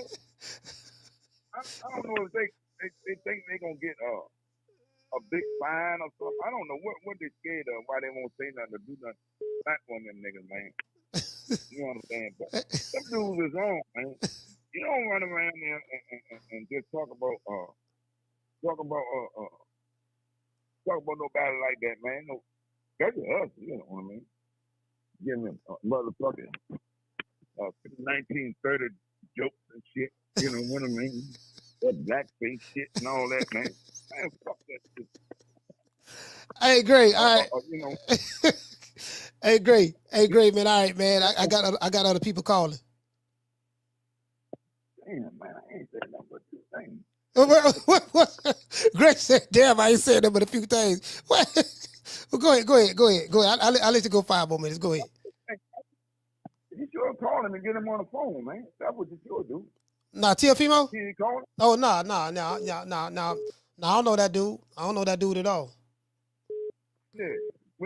When he was fighting the Cambodia and knotted his ass all up, bucked everything up in his face. He got another fight. Then he can get the action, motherfucker. Do I still got it? Oh, man. And I wouldn't even waste my time. Talking about that motherfucker Theo with your show, man. You know, I mean, but, hey, man, somebody, man, one of them niggas still, I mean, just walk right up to him and smack them up. And you know what? And he a white boy, too. Look here. I'm getting ready to talk about. I bet he wouldn't do that shit to Calvin Plant. Somebody, Caleb Plant. Caleb Plant. Huh? Yeah, Caleb Plant. What'd you say? You say Caleb Plant. Plant? Yeah. Caleb Plant. I bet he wouldn't say no shit like that to him. Man. Call him. I don't give a fuck what. He ain't black. But I'm just saying, anything he don't like or whatever, I bet he won't say nothing like that to Caleb. I bet you that man has smacked the fucking tongue out of his mouth. Man, Caleb Plant slapping people in public. He's slapping fighters in public. Like he ain't taking no disrespect. That's right. I don't blame him. And that's just Man, I feel him on that. That's the kind of shit I like, man. You know what I mean? I want a nigga to see. I'm like that. I want these niggas to see me smack the taste out that nigga mouth. You know what I'm saying? I want him to go back and say, oh, no, man, I'm sorry. I was just bullshit. My father put me up to it. All that old kind of shit, motherfucker, you faggot.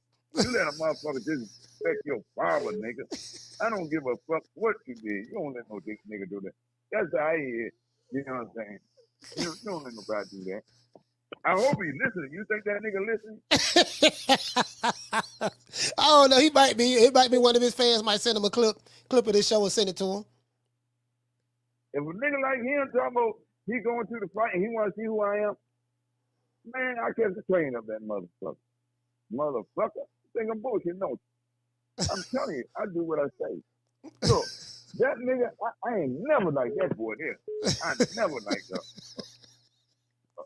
Teofimo. Man, I started hating Devin Haney basically for that.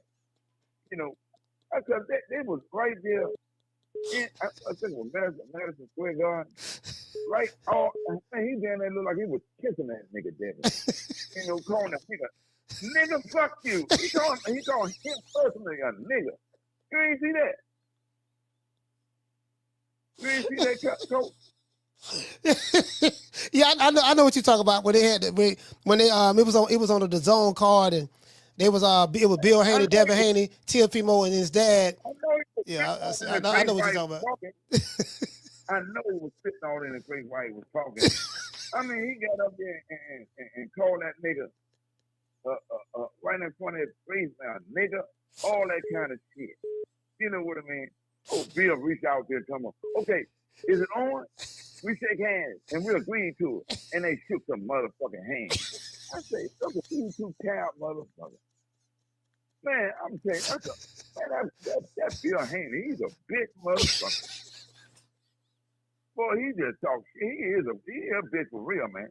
No, he is he talks shit, make y'all laugh and shit, but he a bitch for real, though. That man's a hoe, man. That man's a hoe for real. I know you're listening to, Bill, but you're a hoe, nigga. You know what I'm saying? Now, get on the phone and talk all that. Oh, you ain't got no money shit. Man, I don't care nothing about that shit. I just don't like your big, nappy head ass self, you motherfucker. You know what I'm saying? Talking about that. Man, fuck you. Tank got more money than you and Devin. Motherfucker, that's what you're jealous of. You're real jealous of that motherfucker because he got more money than both of you motherfuckers. You know what I'm saying? Let's try to get to that girl, motherfucker. He probably fuck her too. You know what I'm saying? You know what I'm saying? Running around and talking. You supposed to be a pimp too. You supposed to be a studio man, both them bitches, man. You know them bitches looking for a bag. He done bought this bitch a motherfucking big ass Mercedes thing. Well, Mercedes made it. Anyway. He bought a Maybach. Rolls Royce, I think. Who made the Maybach? That's a German car. Germany? That's a German car. Mercedes don't make Maybach? No, sir. It's a German car though. It's a German car. Yeah. But anyway, yeah. That's bullshit. Hey. I wouldn't even embarrass myself, man, belittle myself being on some phone defending a motherfucking bitch. She in the penitentiary crying over another nigga. Man, them niggas I wouldn't allow to come back where I live at. Oh my God. No bullshit. Is you crazy, man? One of these motherfucking tall girl too? Yeah, man, what's wrong with them? That was wrong with them young niggas, man. They ain't never had no bitch. They ain't never had no good old dick sucking bitches. See, the bitch sucked the nigga dick so good, he just fell right in love. You know what I'm saying? He fell in love, you know what I mean? You know, when them bitches, you know what I'm saying, to suck your dick so good and lick your ass and shit real good and all that, you know what I mean? You know what I'm saying? Coach, yeah, that wasn't how. That young nigga ain't used to that kind of shit, man. He ain't never got freak duck like that. He probably got some high school pussy, you know what I'm saying? Got on top of the bitch and came in 2 seconds. Boom, that's it. But this bitch know what she supposed to be doing, man. Man, she took that nigga all out. She put that nigga back and said, lay down, nigga. Let me let mama go to work on you. Man, that nigga wasn't letting that bitch know. You know what I'm saying? Shit. Motherfucker. Yeah. Hey, Greg. Hey, we got other calls, man. We got other calls coming in. I don't give a fuck what nobody say. I'm still gonna talk about me and my son. Me and my son. I'm still gonna talk about me and my motherfucking son. You know what I'm saying? Yeah, you need to be talking about me and my son. Hey. Yeah, motherfucker. Hey, great. Yeah, he thinks boxing. He thinks boxing give you a whole lot of heart. You know what I mean? Hey. Oh, he got up. He got up off the camera 3 times. He thinks boxing give you a whole lot of heart. You know what I'm saying? Hey, great. I got. Yeah. Hey, I got other calls calling in, man. I gotta let other people call in the show. All right, then go ahead, coach. Man, damn, man. I'm gonna call you back. I'm gonna call you back. Let's get Great round of applause. Grayson. God damn, man. I'm saying, hey, he finna cuss me out. Gray finna cuss me out next. I'm like, man. Hey, man, Gray finna cuss me out there. I'm like, God damn it, I'm calling it, motherfucker. I don't care about them niggas calling the show. You know, I'm like, man, call him, what's the name? Where you calling from? It's Raymond Two-Town, coach. Raymond, talk to me. Yeah, man. Gray was that nigga Gray a fool, man, but he right. He right though, like you feel me? Them niggas do be on some bitch shit sometimes, and I fuck with them. But it's a lot of fighters that be on some bitch ass shit, and that's the reason I don't fuck with a lot of fighters. It's certain fighters that I do fuck with that, you know, they ain't said the fighter motherfucker, and they ain't crying about some shit every time some people criticize them on the internet. Like Shakur, that's his problem. That nigga, he crying and argue with every nigga on goddamn Twitter. Teo, like Gray brought up, how that nigga, he got his ass busted up by what the fuck was his name? Not even Cambodia. It was another nigga that he got the little decision over. And he got up there and was like, damn, do I still got it? Then you got Tank, you know, complaining like, damn, why y'all hating on me? Cause I thought it's a fact. I had grease in my hair. Like, bro, don't nobody want to hear that bitch ass excuse, bro. And that's why I just got my first selection of fighters like Bud. Spence. Spence is a nigga who didn't really say nothing after he got his ass whooped. Yeah. You know? David Benavidez, I fuck with David. Haney. But it's when Gray was right, it's a lot of them niggas that just they be on some straight bitch mode shit. Like, that's why I don't fuck with a lot of fighters. That's my call, coach. Absolute, fam. Yeah, I'm gonna call Gray back. It was a couple dudes blowing the phone up. I'm gonna call Gray back. So, hold on, I want to let this other guy call who been calling. 929 call back. Hey, what'd you say? Hey, what's going on? Man, I'm tired. Hey, shout out to Jamie. All right, let's see what this is. This they been blowing the phone up.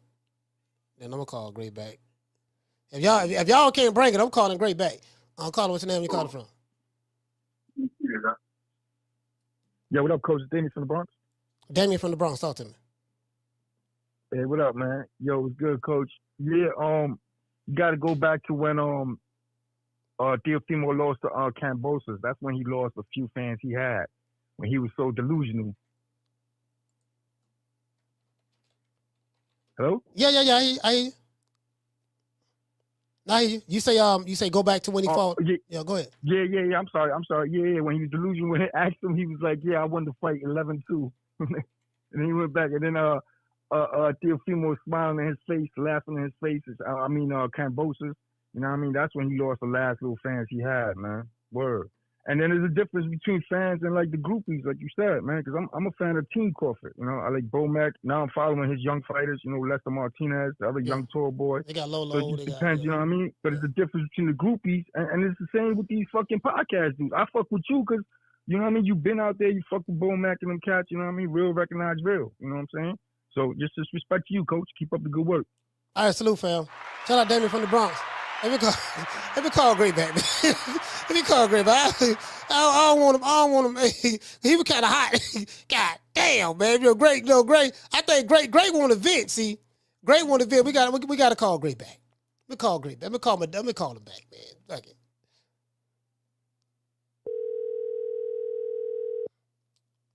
Let me call him back.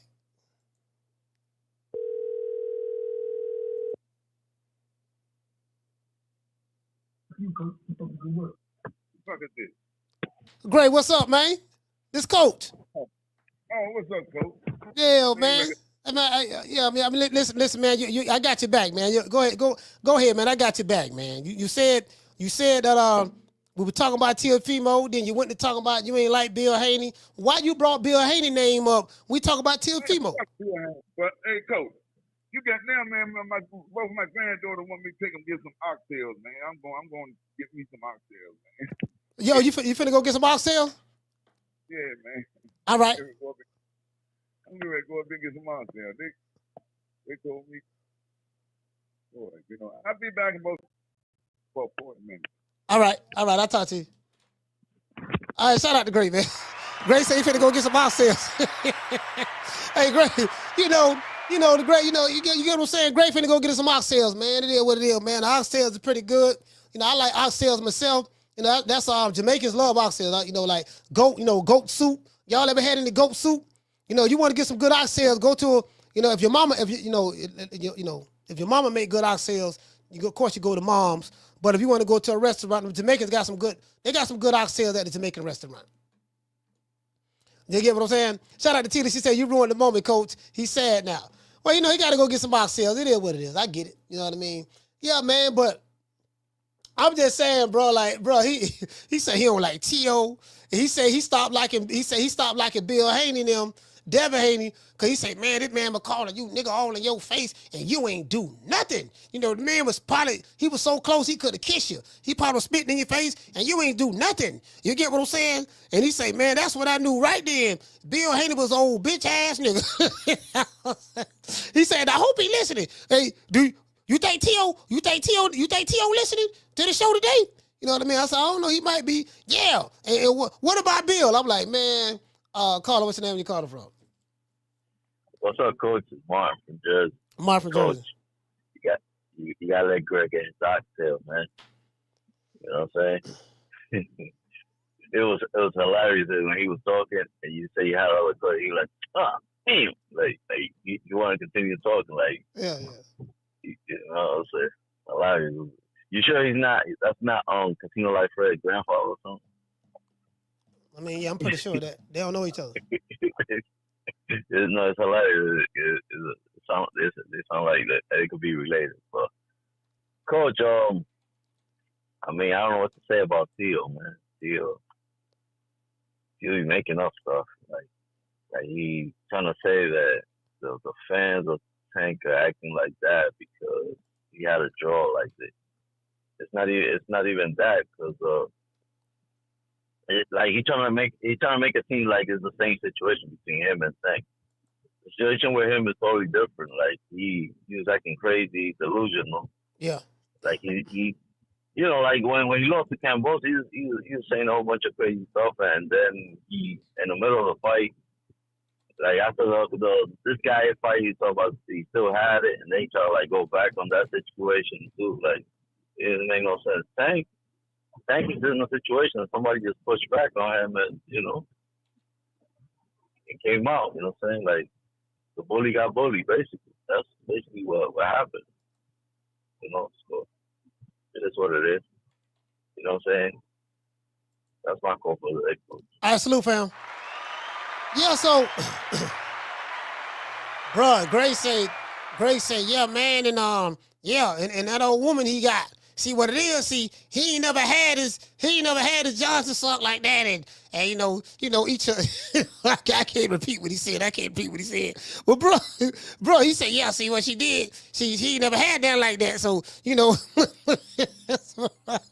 bro, I couldn't believe he was saying that. I couldn't believe he was saying that. Yeah, man. So he ain't never had a female. What she did to him. See, she ate him out, and I'm like, oh my God. I'm like, bro, this dude just be saying anything.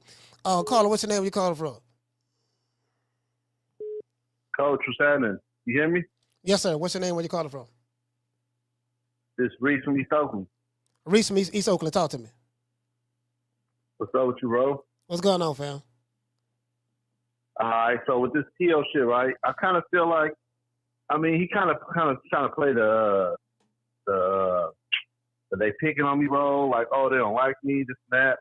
In a way, I kind of feel them as a fan. It's kind of like, fickle. But I mean, that's sport though. And you couldn't have said it no better when your opening monologue when you was basically saying they're like, fuck the fans. But that's how they is with us. You know what I mean? They don't give a fuck about us. The fans don't give a fuck about the boxer. They sure the fuck don't give a fuck about us as far as putting on the best against the best. And then when they do come down to it, they try to, go to the marination stage. You know what I mean? The fight ain't ready yet. Fight ain't ready. Fight ain't big enough yet. Over marinate fights. Yep. Yeah, that bullshit. And it's like the fans then got so fuck the word that I'm looking for, but then they got so like basically used to traumatized and fucking conditioned. There you go. They still got so conditioned to believe that shit. Like that's the route to go to a big fight. Like when it's two top fighters in the division, let's milk it. Put them on pay-per-view first. Put them against that first. Compare their adversaries, and then let's like, no, fuck that. This guy got this O, you got that O, you got these KOs, you got the KOs. Bring them together. It's like it's not the De La Hoya, the Tito Trinidad, the Mayweather back in the day. You know what I mean? When they was actually fighting and earning their name. These cats, just want their shit up top, and it don't work that way. Like, yeah, you got your following. Most boxers who tend to have their cities behind them, they state, they do get a lot of recognition and they do get that notoriety. But then they also start branching out. Earl Spence, we see him do it in Dallas, build up his organic fan base, and you look where it took him. What's another big boxer? Thurman at one point had John on the map in Florida because he was considered the top welterweight at one point. At one point, one point in time he was, and he was that guy. That's when he was the you better not duck me, son, Thurman. That's when he had the ponytail. The ponytail Thurman, you know what I mean? No doubt. People was proud of him. Yeah, man, keep on all the smoke. See, this is the problem, right? It was one fight that polarized a certain era of boxing, that Tank Davis generation. And I would say now, even though he's older than Shakur, he's older than Devin Haney and stuff like that. But the one fight, Floyd Mayweather and Manny Pacquiao.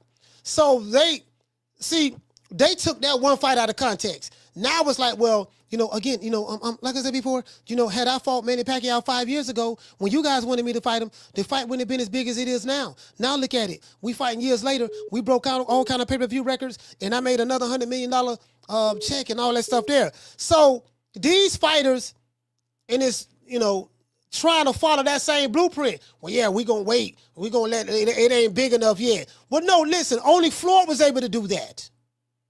That's over with.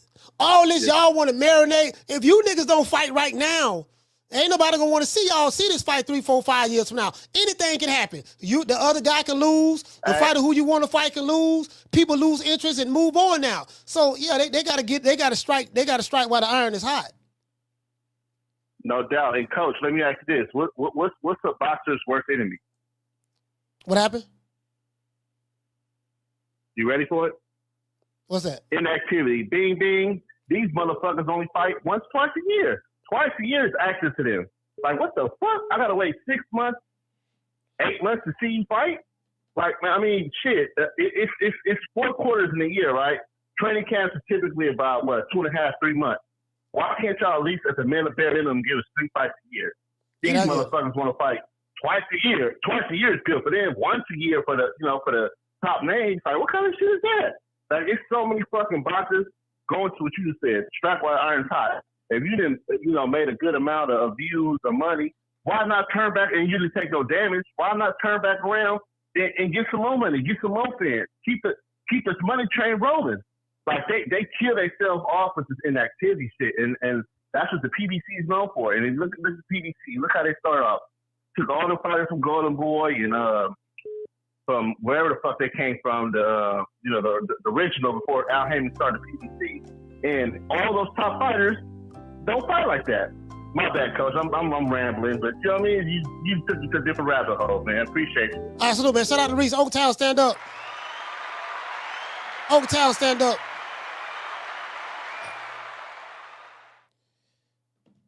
Caller, what's your name? Where you calling from? This is Jermaine from Toledo, Coach. Jermaine from Toledo. Talk to me. Great. Hey, I wanted to say shout out to Gray. That dude is that old motherfucker funny as fuck, man.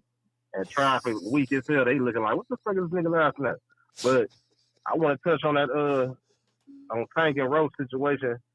Like I feel like on the rematch, Tank gonna step on him, man. Roach, he just got away. He got away on that last fight. It's like when you cut the lights on, Roaches get to scatter, and he one of the Roaches that got away. But Tank stepping on his ass in the next fight for sure. And I want to say on Terrence Crawford too. I said what you was talking about with the Terrence. He showed good sportsmanship with the whole Earl situation because he could have just really shitted on Earl and just rode the wave. Like, man, I just stepped on him and all that, but like he didn't do that at all. Even after I ain't see no trolling, he could have trolled the shit out of Earl. He ain't do none of that. So like, he like Earl. He like Errol Spence a lot. And another thing too, he like look at Bud after the fight. When the fight was over with, look at his interview inside of the ring. He wasn't talking loud. He was like, "Yeah, man, just all of my doubters. I told you guys what I was going to do." He wasn't talking loud. He wasn't doing any of that. Look at his conduct right when the fight was stopped, and they interviewed him in the ring. Look at the art of humility he showed. You know what I told Bud? I say, you know what, bro? I say, bro, listen. I say, I wish God touched my heart, but what he touched yours with, I say, bro, because I would have did the total opposite. I would have did the total. I told, this is honest to God truth. I'm telling you, I'm telling you some information that's privy to me, him, and people who was in the house. I say, you know what, bro? I say, you're a way better man than I could ever be. Yeah. I pray that God touch my heart and allow me to be more like you. That's what I told him. I said, because if it was me, oh man, I'm nigga shit. Nah. Yeah, but go ahead. And another fighter like that, that showed good sportsmanship. I know, like a lot of is Tank. I'm a Tank. I'm a Tank fan. That's my dude. I ain't Tank a maniac though. I don't get off in all that little. You know what I mean? Some of them is crazy as fuck. But I'm a boxing fan first. Like I ain't just started liking boxing, watching boxing when Tank got on the scene. So, but he is one of my favorite fighters though. But like he another one he always showed like good sportsmanship after he knock a nigga out. You know what I mean? He don't really, you know what I mean, go back and talk and shit. He shows good sport with Ryan and a lot of them. Now, Roach, he getting a little disrespectful, so I feel like, you know what I mean, he got something coming. But after he knocked Roach out. What did Roach do to be disrespectful? What did he do? I mean, I ain't gonna say disrespectful, but he keep on, like he was riding that, he was talking about the little, he wanted his fight to get overturned. He was stuck on that too bad. He was stuck more on that than the rematch for real at first. Like he like he got the, you know what I mean, talking about. You felt like he was wrong? Favorite fighters about to be. Was he wrong? I mean, he wasn't wrong for trying to get it overturned, but nigga, you was more focused on that than getting back in the ring. And then after they overturned it, you still went on Cam and Mason them show talking about it like it should be your belt and all that because. Like they said, it was still 3 whole rounds left. If they would have counted as a knockdown, he probably would have got up and beat the dog shit out you and knocked you out. Yeah, so, forget. I mean, okay, but what about? I don't know what Tank was on though. Yeah, what about? This nigga ain't even know what round. I give you. I give you the knee. The referee didn't call the knockdown. I give you that. When he stuck his head between the ropes and got his face wiped by his coach. If Lamont Roach would have done that, if Lamont Roach would have done that, you know that's a disqualification. That's in the rules. Yeah, that's definitely would have been a DQ. Had Lamont Roach would have done that, that would have been a DQ. So when Lamont Roach say I should have been the champion, he's not lying about that. Right. But see, I feel like that wasn't on Tank. That was on the refs because if you go back and look at the fight, even after the ref was only saying something to Tank about taking the knee. Like, what is you doing? I ain't seen him go over there and tell Tank cornering them nothing about that wife off or none of that. I ain't seen him say nothing to them about none of that. Yeah, that was on the ref. Like that was on the ref, but that's because Tank got favoritism in that fight. Because had Lamont Roach would have done the exact same. See, that's the only thing. That's the only thing I'm trying to get Tank fans to understand. Had Lamont Roach did that exact same thing, what would you be saying? if the exact same scenario happened and it turned out to be a draw, but Lamont Roach did the exact same thing that Tank did, and that fight ended up in a draw, what would Tank Davis fans be saying? You know what Tank Davis fans would be saying? Oh man, they hate no Tank. They don't want to see her be great. That man should have been disqualified, and that should have been a knockdown. That's exactly what they would have been saying. Yeah, they would have been a fan of that for sure. They would have been a fan of that. And that's why I said like a lot of the A side shit it played a part, and a lot of that I feel like it's a lot of with the A side and all that, and Tank got the bigger name, and really like shit. Probably 85% of the fans there is for him. 15% probably was from Roach, from his family, and the motherfuckers from the city and shit. So yeah, I get what you're saying though, Coach. Absolutely, that's all. I just wanted to touch on that. Okay. Yes, sir. Yeah. See, that's all. That's all I'm saying. That's all. Listen, that's all I'm saying, fam. I'm like, okay. I'm like, okay, cool. Like some people feel like the brother said, yeah, man, Lamont Roach getting out of pocket. He doing interviews and stuff like that. Like, how is he getting out of pocket? Don't nobody know who Lamont Roach is. He has an opportunity. All of the media is reaching out to him, and he didn't scandalize Tank's name. He didn't say nothing bad about him. He spoke strictly on what happened in that fight. Even Tank Davis fans who called the show me like, yeah, man, he should have lost that fight. So like, you can't get mad at Lamont Roach. Lamont Roach is supposed to take advantage of all of the publicity that he's getting. Because prior to that, wouldn't nobody talk about no damn Lamont Roach. Lamont Roach was a 25-1 underdog. So this is why, if you remember, when I spoke about the Tank thing, we spoke about Tank an entire week. What did I say? I said, I'm going to give you Tank fans when he took the knee. Even though, I said, because y'all going to die on that hill. I said, if that's the hill you choose to die on, you're going to die on that. So the New York State Athletic Commission said that, yeah, that should have been scored a knockdown. They said that. But he didn't. Why? Because it's Tank Davis. Black privilege. That's Tank Davis. So miss me with that, oh man, they turning on Tank. No, they showed favor to Tank. So, but I said, I'm going to give you the knee. Explain when he stick his head through the ropes. I have not found one Tank Davis fan yet who have been able, they ain't got no explanation for that. They can try to wiggle and poop around the knee. I said, what about when he stuck his head through the ropes and the trainer wiped his face? They stuck. They stuck right there.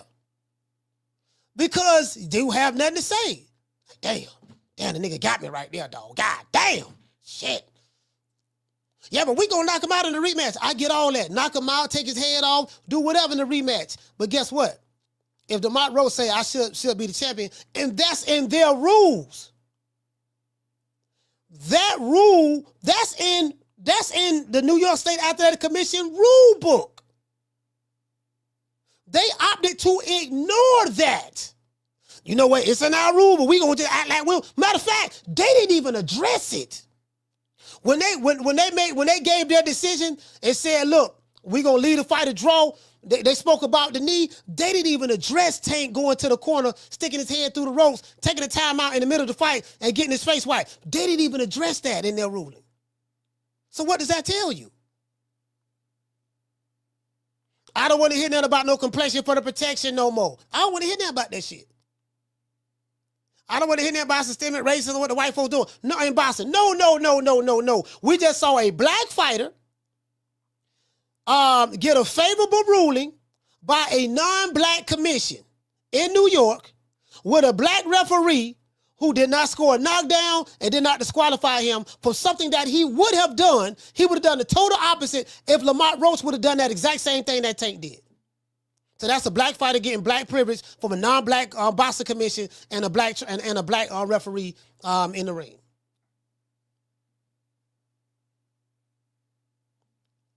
Simple as that. Shout out to Buddy Lee. Buddy Lee, he say Tank got light skin privilege. I mean, whatever. Light skin privilege, braids privilege, whatever. You get what I'm saying? Hey, shout out to Rick. Rick, what's going on, fam? Tila say that part, coach, not even address. They didn't even address it. So I'm like, okay, cool. It is what it is.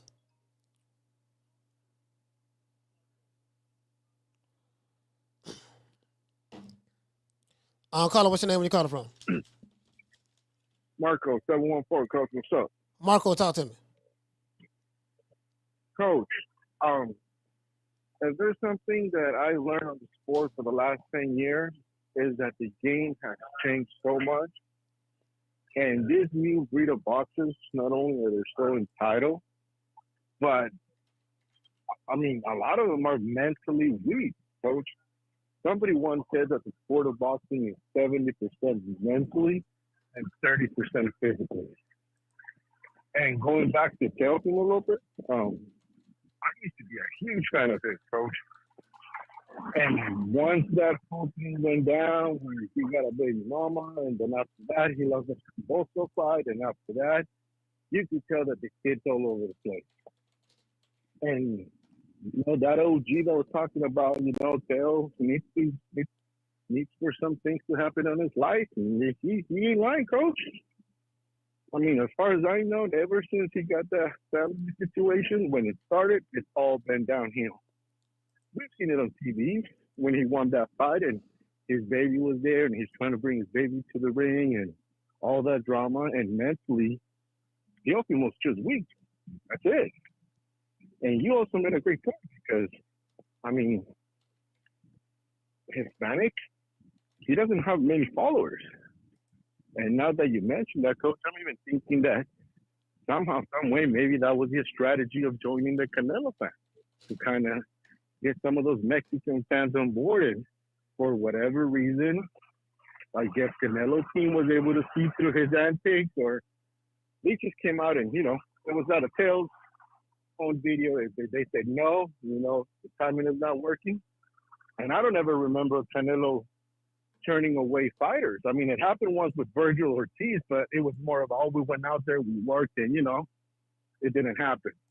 But I think that Teo's just confused, he's lost, and, you know, I wish him well because he's talented. But if the boy is not 100% mentally, Coach, you know, anything could happen. That's my call, Coach. Thank you. Salute, fam.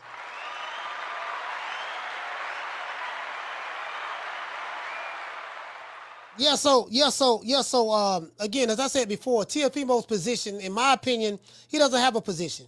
You know, he brought Tank name up, whatever the case may be. I mean, he don't have a position. Again, what he says about Tank, I don't give a fuck. If Tank ain't gonna straighten him, I don't give a damn. Let one of the Tank maniacs, if y'all see Teo, if y'all want to do something to him, that's on y'all. I ain't got nothing to do with that. But the fact still remains, I think Teo was more so projecting. You know, he's saying, look, they turned on Tank. Ain't nobody turned on that nigga. He get the same love today that he got yesterday before the Lamont Roach fight. People just stating the obvious. Damian Bennett said said in the chat, he said Jack Reese did an interview and he said that disqualification is to the discretion of the referee. This is the only problem with that. It's funny how they pick and choose when to use their discretion. As I said before, would that the same discretion be used had Lamont Roach would have done that? Had Teofimo Lopez would have done that? Had Devin Haney would have done that? Had I would say Ryan Garcia, but I've seen Ryan Garcia. You know what? I just thought about something too. I've seen Ryan Garcia, like literally, he just turned his back and did the booty roll. When Ryan Garcia fought Oscar Duarte, y'all, you know, I remember he turned his back on him a couple of times and he just bent over. Like hit me from the back, bend over. The booty roll. That's what I called it, you know, cause they're like, yeah, man, he doing that. He was training with Floyd, he doing the shoulder roll. I said, that wasn't the shoulder roll Ryan Garcia was doing. That was the booty roll. I ain't never seen that like that. He turned his back at a 180-degree angle and he bent over, covering himself up. That's the booty roll. That ain't the shoulder roll. Referee ain't take no point for Ryan, but you know, it is what it is. You know, you could say, hey, look, warn him. You know, that's to the discretion, but you know, it is what it is. That's all it is. You get what I'm saying? So, you know, yeah, listen, the man did the booty roll. That's what he did. And then guess what? When Ryan Garcia fought Devin Haney, Ryan Garcia did the same thing. Matter of fact, where is that? Where's that? Where that video at? Ryan Garcia did the same thing.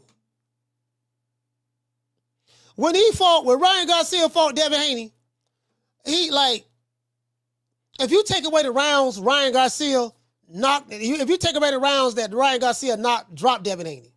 I think he dropped him in like 3 rounds or something like that. Like three of the 7, what is it, 3 of the 12 rounds he dropped him or something of that sort. If you take those rounds away, bro, it was rounds. I'm like, what the hell is Ryan Garcia doing? Looked like he had them got tired. Then he had them turned around and bent over.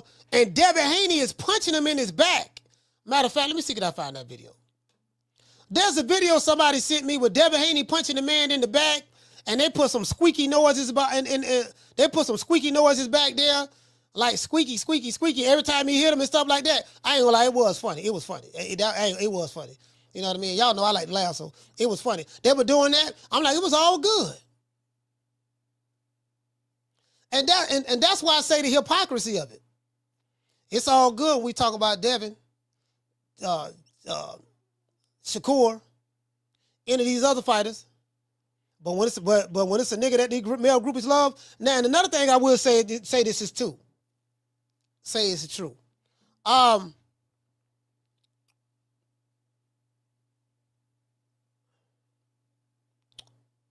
think there is some truth to Tank really don't have fans like that. When I say that, I mean no. Let me take that back. Tank has fans, but his fans are not fans of boxing. They are fans of him. So, Teofimo don't have fans like that. Teofimo don't have fans that Tank have.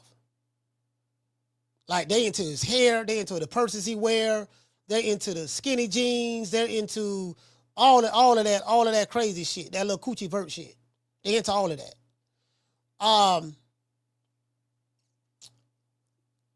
Teofimo Lopez don't have fans like that. His fans are not into him. Like, Teofimo ain't got no fans. I've been to Teofimo fight. I'm telling you. Bro, let me tell you something, bro. Matter of fact, let's look this up. Let me look up the Michelob Center. Let's look up the Michelob Center. I think that's Michelob Ultra. Is that Michelob Ultra? Nah, I don't think it's Michelob Ultra. Let me see, Michelob. I think Michelob Theater or something like that. Michelob Ultra Theater. At the Mandalay Bay. Let's look at, yeah, because that's why I stayed at the Mandalay Bay. Michelob Ultra Theater. Let me see. It holds 12,000 seats. It said the Michelob Ultra Arena is a 12,000 seat multi-purpose indoor venue located at the Mandalay Bay, which is where I stayed at, and casino in Las Vegas. It holds 12,000 people. I can tell you emphatically that when I was at that fight, 12,000 people was not in that venue when Teofimo fought Jermaine Ortiz. That venue was half empty. Probably about 6,000 and maybe some change in there. The man can't sell flies and shit. And it's crazy because, you hear people say, well, man, the Hispanics stick together. They support their own. Oh, yeah? Why they not supporting Teofimo Lopez?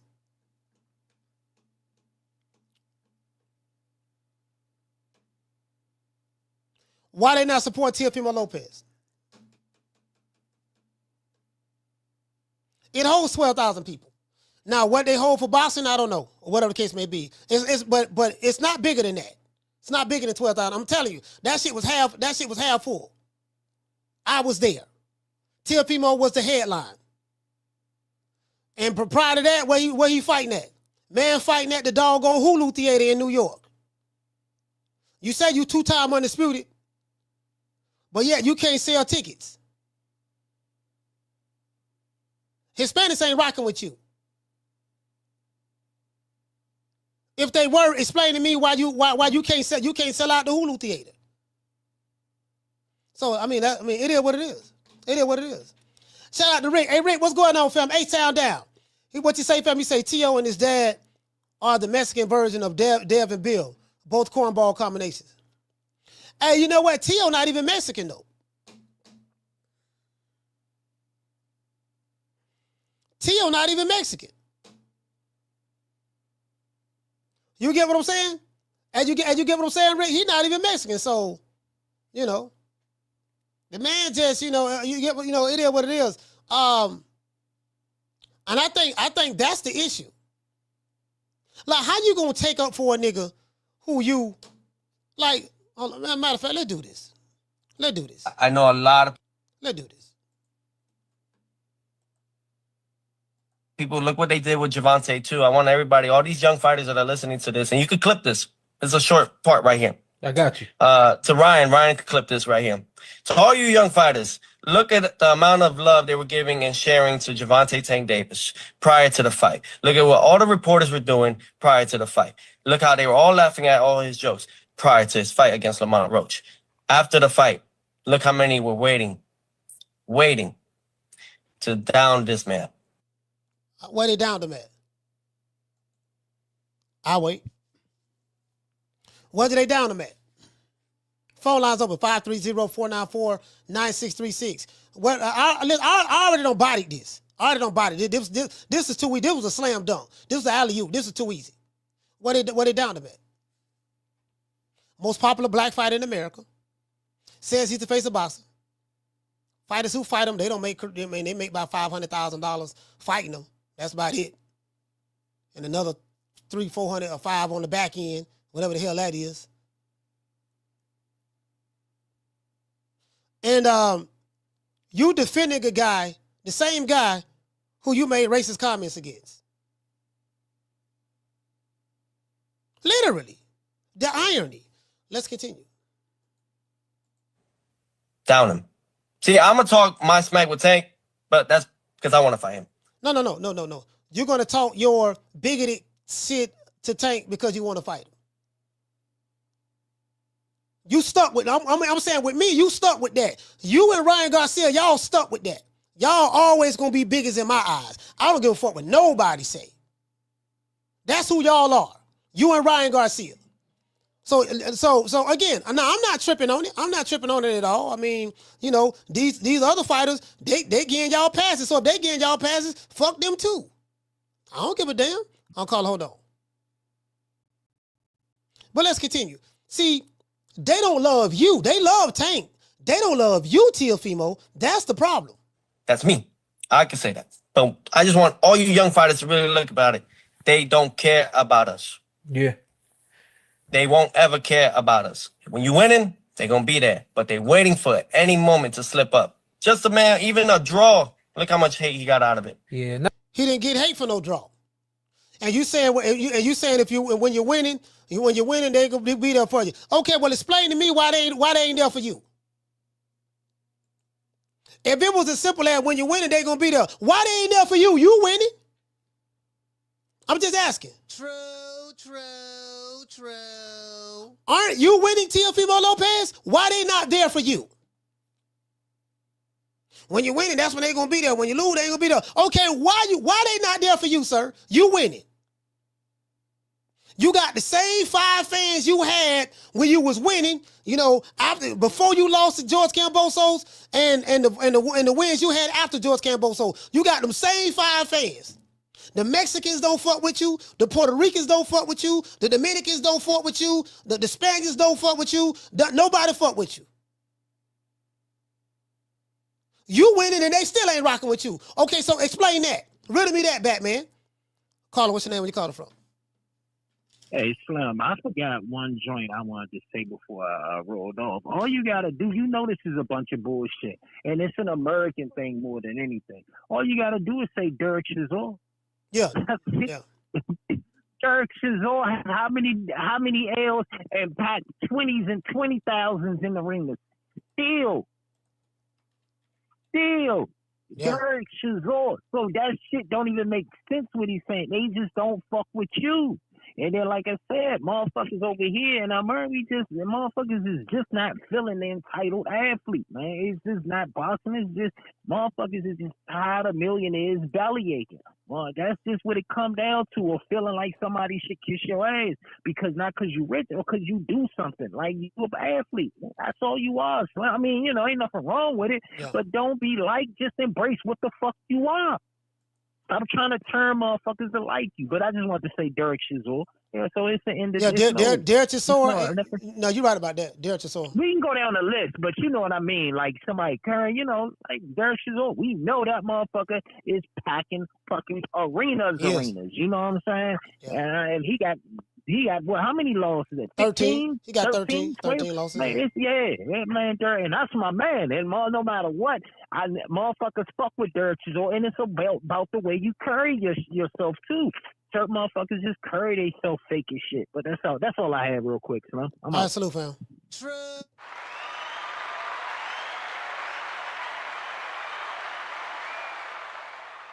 Yeah, man.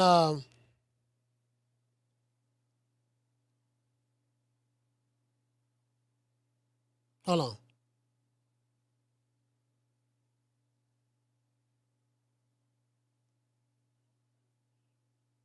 Hold on. I'll call her. What's your name? You calling from? Call her. What's your name? When you calling from? Oh, he must. I think that's Ron Bull Fresh. I think he pocket dialed me.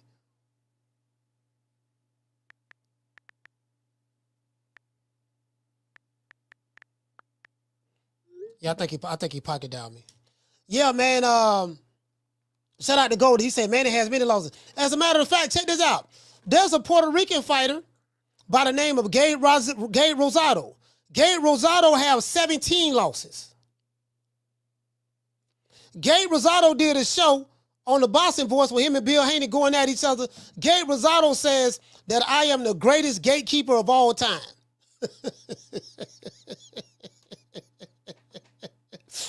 He say I'm the greatest gatekeeper of all time, and he said it with his chest. He took it and he embraced it. Gabe Rosado accepted the fact that he is nothing more in the sport of boxing but a gatekeeper. Gabe Rosado got 17 losses. Guess what? He was still able to sell tickets. Gabe Rosado sell more tickets with 17 losses than Teofimo do with 1 loss. They love Gabe Rosado. Like, for real.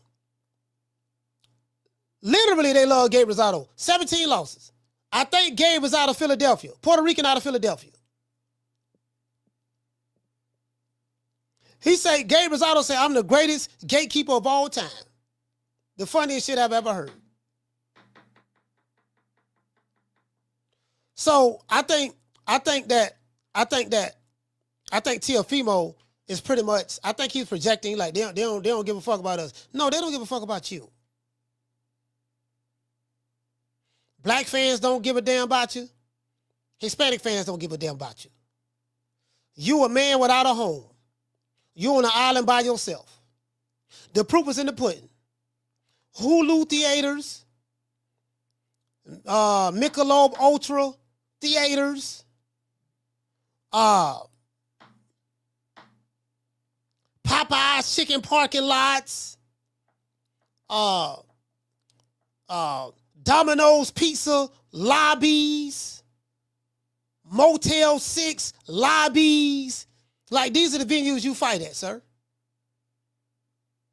Like, that's just reality of the situation. You get what I'm saying? So, Tank doing arenas. Tank breaking records. You're doing the opposite of what Tank doing. Tank doing arenas because his fan base going to pay to see him fight anybody.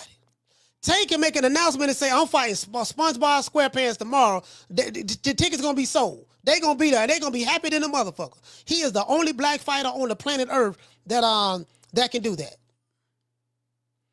He might be the only black fighter in the history of boxing that can do that. He ain't got to fight nobody. Call it, hold on. So Tank breaking live gate records. T.O., you're doing the opposite of doing what Tank doing. Tank got a rabid fan base. You ain't got no fans. I mean, that's just the reality of the situation. You're a good fighter. I take my hat off to you. Listen, you're a great fighter. You're athletic. You know, you do flips in the ring. You know, you got a dad who loves you, ride for you. You're a great fighter. Can't take nothing from you. You just ain't got no fans. Carla, what's your name? Where you calling from? How doing, Coach? It's Nigel from the UK. You all right? Nigel from the UK. Talk to me. Well, talking about Theo and Devin and the like, the fact is, for me as a boxing fan, there was a standard set by US fighters of old. The Hearns, the Haglers, the Mayweathers, the Roy Jones Jr., the B. Hops, and each of these young fighters with belts, I have to say it, particularly American ones, do not meet that standard. They fail it miserably. And the thing is, like, if you're fighting like once a year and you look shit in your past performances, why should I, as a paying boxing fan, give a damn? Do you know what I mean? You're not entitled to my royalty. You're not entitled to my money if you're going to perform shit like that. Theo, all I've got to say is 2 words. Steve Claggett, shut the fuck up. That was a terrible performance. All right? How you conduct yourself and perform in the ring and how you act outside the ring matters and resonates with people. Theo, you're a bigot. You said some racist shit. You will get no loyalty from no one. The Latino people don't fuck with you because they see what kind of person you are. That's why they don't fuck with you. And that's my call. All right, salute, fam. Yeah, there's no accountability. Like there's no accountability with some of these fighters. Like some of these dudes that like they are entitled. It's the same old American. We're entitled this, entitled that. Like the American boxing culture has changed. The hardcore boxing fans are not here anymore. It's a new fan base here now. And the fighters of today are not the same as the Sugar Rays and the Haglers and the Hearns and the Durans and the Azuma Nelsons and the Sanchez's and the Camachos and the Mike McCallums, the Tonys, the Bernard Hopkins, the terrible Terry Norris's, it's different. The Evander Holyfields, the Larry Holmes, these fighters are not those guys. You know, they cry all the time. You know, man, they don't care about us. They don't care about us. They don't give a damn about us, and we fight for their entertainment. No, you don't. That's another biggest lie ever told. There's not a fighter in boxing on the planet Earth fight for our entertainment. Unless you're fighting on the underground, in the underground, well, because they do have underground fights, backyard fights and stuff like that. They fight for whatever little money that they need, they're making, and then they're entertaining the crowd as well. But if you're a professional boxer, you're not fighting for the entertainment of fans. You're fighting for money because it's your job. You chose to be a professional boxer. That was your choice. No one made you do that. You chose to do that. So you're not going to get us any sympathy from me when you're like, oh, man, he doing it for our entertainment. No, he made a choice. He knew what the risk was when he signed up for this. When you in the hurt business, they call boxing the hurt business for a reason. It's the hurt business. You could potentially get hurt. And even though that you know that you could potentially get hurt, you weighed the risk. You weighed the pros versus cons, and you said, you know what, even though I know I can get hurt, I'm going to choose to join this business so that I can make enough money to take care of myself and my family. That's why you did it. You didn't do it for my entertainment. You did it because you want to make money. And you don't know how to do anything else. And you're good at that. Nothing wrong with that. But the rest of the shit, I ain't trying to hear that. Yeah, I ain't trying to hear that. Yeah, I ain't trying to hear that, fam. Yeah, I ain't trying to hear all that. Yeah. You get what I'm saying? It's just like I had what my main man name? I had Stitch Duran on the show. I had Stitch Duran on the show. Do you know what Stitch Duran said? And somebody just said in the chat. He said 1% of boxers make 99% of the money in boxing, so most boxers do it for the people's entertainment. No, that's not true. It is true that 1% of the boxers, no, it said 1% of the boxers generate 99% of the money. You missaid it. That's what Stitch Duran said. He said 1% of the boxers generate 99% of the revenue in the sport of boxing.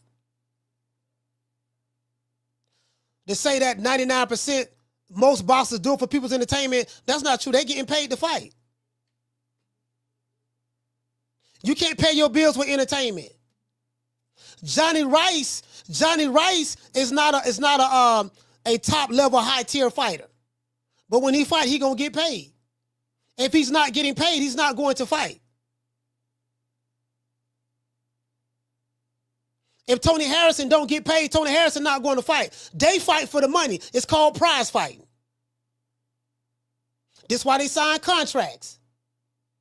This is why they have attorneys and this and that. It's called prize fighting. It ain't no fighters fighting for entertainment. Show me one. Show me a fighter in boxing right now that's fighting for the entertainment of the fans. That's not getting paid.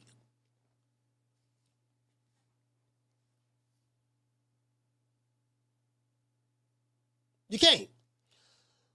G-Man said that he said just like you can't pay your bills and feed your family with belts. No, you can't pay your bills and feed your family with belts. You need money. But this is the thing though, G-Man. When you get a belt, you make more money. The belt is a symbol of making more money. Once you become a champion, you're able to demand more money. You probably didn't know that. Talk to any fighter that's a champion that get a belt, and he'll tell you the money that I was making before I became a champion, got a belt, and the money that I'm making after I got a belt is two different kinds of money. You probably didn't know that. Just want to educate you on that. So even though you can't feed your family with the belt, when you get a belt, the reason why fighters want to get a belt, because it helps them with legacy, one, and two, once you become a champion, you get paid more money. Caller, what's your name? Where you calling from? What's up, Coach? It's Derek from Florida. Derek, talk to me. Yeah, Coach. Hey, Coach, I know this got nothing to do with the topic though, but I heard Edwin versus Keyshawn. They're gonna fight in June. You heard about that? Yeah, I heard about it. I don't know if it's official yet, but yeah, I heard about it. If it's official though, if it does happen though, I got Keyshawn. Look, Edwin hasn't fought in 2 or 3 years. So I think that might play a part though, but I got Keyshawn that fight. That's a good scrap though, Coach. But somebody gonna get hurt in that fight. I feel like they both can punch. So. But yeah, Coach, that's my call. All right.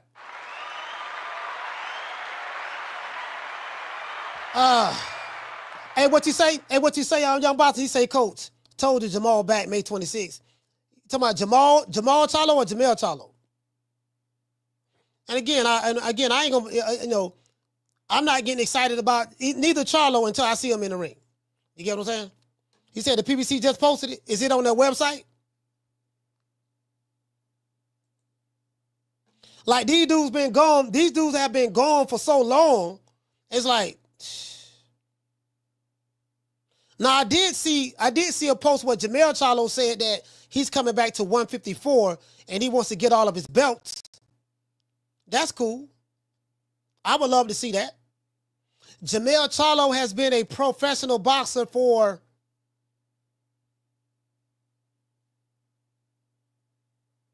18 years now, if I'm not mistaken. I think Jamel Charlo turned pro in 2007. Jamal Charlo turned pro 2008, the same year that Bud turned pro. So, yeah, this is his 17th year if it's Jamal Charlo. You get what I'm saying? He said PBC just posted it. Yeah, Again, I ain't, who he fighting? Who is he fighting? This is the PBC's website right here. This is PBC website. Who is he fighting? Let's go to news. All right, they saw Sebastian Fundora. We went live for that fight. Big names awaits. Tank go to a battle. Lamont Roach. Let's see. All right, we already saw that, so it's going back.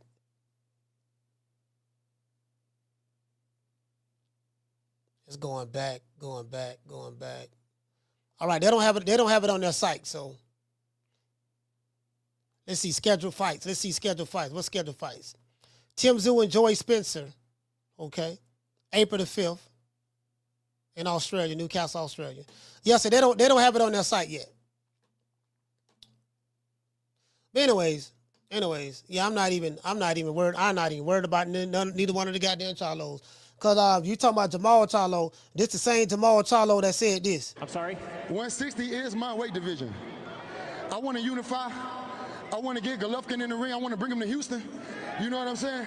I want to get Canelo out here to Houston. If they really to come down to 160, this is my weight division. We still waiting on this nigga to unify. We still waiting on this nigga to unify. That's what he said. What he says we don't believe. We still waiting on that. He said that 20 years ago. You get what I'm saying? So we still waiting on that. So I'm not holding my breath. I'm not holding my breath on no Jamal Charlo. You get what I'm saying? And another thing, if he coming back in June, is he fighting Caleb Plant? If Jamal Charlo coming back in June, is he fighting Caleb Plant? That should be the only fight he should want to fight, because Caleb Plant slapped the shit out of you. He slapped you in front of all of Zamunda. You had five brothers that was around you. And this one white dude walked up to you in front of all of these brothers. He was the only white dude in the crowd. He was holding his wife's hand. And he let his wife's hand go, walked up to you and slapped you, called you nigga, called you boy, and told you to come get some. And he said he don't give a fuck. So we still need some get back for that. If he ain't talking about fighting no Caleb Plant, I'm not interested. I'm just telling you right now. Ran off on the floor twice. That's what Caleb Plant said. He said, come get you some. Oh, matter of fact, y'all think I'm lying? Where's that? Let me see, where is it? I got the video. I got it. I'm trying to figure out where I have it at, though. I damn sure got the video. Man, slap the shit out that nigga, man. That nigga ain't talking about doggone get no get back. If Jamal ain't talking about getting no get back, then I ain't trying to shit. I ain't looking forward to seeing that nigga fight. Man, nigga, you man, last time we saw you, man, nigga slapped the shit out of you. You ain't did nothing.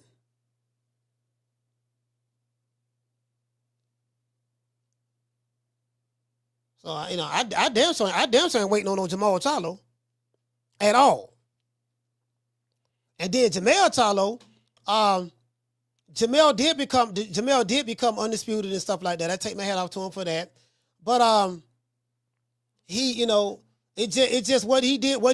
He went up to fault Canelo, and man, I'm like, bro, he let the whole hood down, fam. I was under the impression that he really was gonna fight, and he didn't do that, bro. He didn't even do that. This man, the man ran, bro. The man ran, and then after he ran, he disappeared. So, again, I'm you get what I'm saying? I'm trying to find that video. I got that video. Dude slapped the shit out of his ass. God damn, he slapped the shit out of him too. He slapped him good too, bro. I like, man, I don't give a damn what I did. I even though Jamal Charlo was playing in Caleb Plant face, but dude, that slap right there, dog. It was time to go to jail. It was supposed to be an all out. It was time to go to jail, dog. Like that time right there. If it's anything to go to jail for, it's that. This man by himself with his wife. You got 5 dudes with you. He slapped you in front of all of Wakanda. And everybody looking at you crazy, and you ain't did nothing. Now I do give Jamal Charlo credit on one thing. Jamal Charlo hat did not fall off his head. True. I will give him that. His hat didn't fall off his head. He got this. He got the taste slapped out of his mouth. And guess what? That hat didn't fall off. That hat didn't fall off. Now, I will say that. Now, he had that hat on tight. I ain't never seen nobody get slapped like that and still had his hat on his head. Literally. Boy, he better be lucky. Boy, he better be lucky. I can't find that, boy. Boy, he better be lucky. He better be lucky, boy. I can't find that, boy. If I can find that, I know I got it. It's probably it's probably buried in, down in all my other videos. Yeah, I'm trying to tell you, boy. Niggas slap the shit out on niggas slap the shit out of you. Niggas slap the shit out of you in front of all your boys, and you don't do nothing. You don't do nothing. You just charge it to the game. So yeah, I don't want to hear nothing about no damn Charlos. No, I don't give a damn about them niggas. Fuck them niggas. Shit, fuck both of them. You know what I mean? It is what it is. You know, it is what it is. Fuck them. You get what I'm saying? Shit, man, I'm trying to tell you, man. But at least Jamel Charlo did fight for Undisputed. So, you know, I ain't really got much bad to say about Jamel Charlo, to be honest with you. I ain't really got much bad to say about Jamel Charlo, you know, to be fair. You know, the nigga did run like a chicken now, but he ran and shit. You know what I mean? Like, I thought that nigga was Usain Bolt when he fought Canelo. We the Charlo twins. We known for calling everybody out. Please call these people out. Listen, the whole world's looking at you. Call these people out, What's up? It's the Jamal the Hitman Charlo. Let's get it. Who want it? Name them names, man. They know who they is. Name them names, please. The names need to be named. They know who they is. The Mexican monster. Mexican monster. Mello. Yeah, you get what I'm saying? I'm like, man, shit. I'm like, man, I'm trying to tell you, bro. Like, niggas talking about this Lions only shit. Niggas in Houston still mad at the Charlos. Niggas in Houston still mad at the Charlos. They wasn't talking about, man, them niggas ain't from Houston. They from Louisiana. I had dudes from H-Town hitting me up. Cause I was like, yeah, damn. Cause I was like, man, this nigga don't slap this man in front of all these dudes from Houston. Like, he got 5 dudes, like big security guard. These dudes like 6'5", 6'6". These some big dudes. You know, 6'4", 6'5". I'm like, these some big old brothers right here. These some big brothers. Man, that man slapped that man in front of all them dudes, man. Them niggas ain't did nothing. And I was like, man, he making H-Town look bad. I had people from Houston calling me, say, hold up, coach. Hold on now, we rock with you, but you out of pocket. I said, what happened? What I said? Look, you around here talking about H-Town looking bad. The Charlos ain't from H-Town. They from Louisiana. H-Town, stop claiming them niggas. True. You get what I'm saying? Like, they stopped claiming them, bro. Man, they from Louisiana. For real, they from Louisiana. Man, they from Louisiana, dog. I'm trying to tell you, dog. They from Louisiana, man. They ain't from Houston. There's nothing that I can do. Sorry, I moved my camera. There's nothing that I can do other than just be patient, let these boys keep talking that smack, and me be who I am. Damn, phone number falling. I mean, my bad. Look. Yeah, man, hold on. Let me see what's up. Yeah, you get what I'm saying? Nigga around here talking about, yeah, nigga let a nigga down. I'm around this bitch, man. I got the whole hood. I don't got the whole hood excited. Like, yeah, man, motherfucker, the hood excited, dog. Like, shit, this is what I'm talking about, my nigga. Like, the hood, you know what I mean? Like, you know, nigga, Jamel Charlo, nigga from Jamel Charlo, you know, we finna get sentiment and run for his goddamn money, man. All this goddamn bullshit these niggas talking about. Yeah, man, I'm around this motherfucker, man. Yeah, we finna run this shit. One thing I say about Jamel Charlo now, he might lose, but he gonna put up a fight. So I thought. I said, he might lose, but he gonna put up a fight. Man, the nigga ran 12 rounds. What they showing? Now, this is the PBC's Instagram page. All right, let's see. Do they have any reels? Anything tagged? All right. Let's see any posts. I see Tim Tszyu versus Spencer. What else y'all see? I see Tim Tszyu versus Spencer.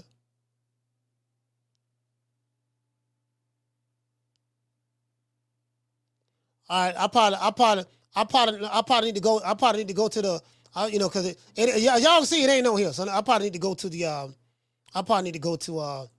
Let's go to Jamal Charlo. Let's look up Jamal Charlo Instagram page. Lions only. Yeah, nigga, whatever. Hear that motherfucking bullshit. Got niggas slapping you, knocking the taste out your mouth. You ain't doing a motherfucking thing. Shit.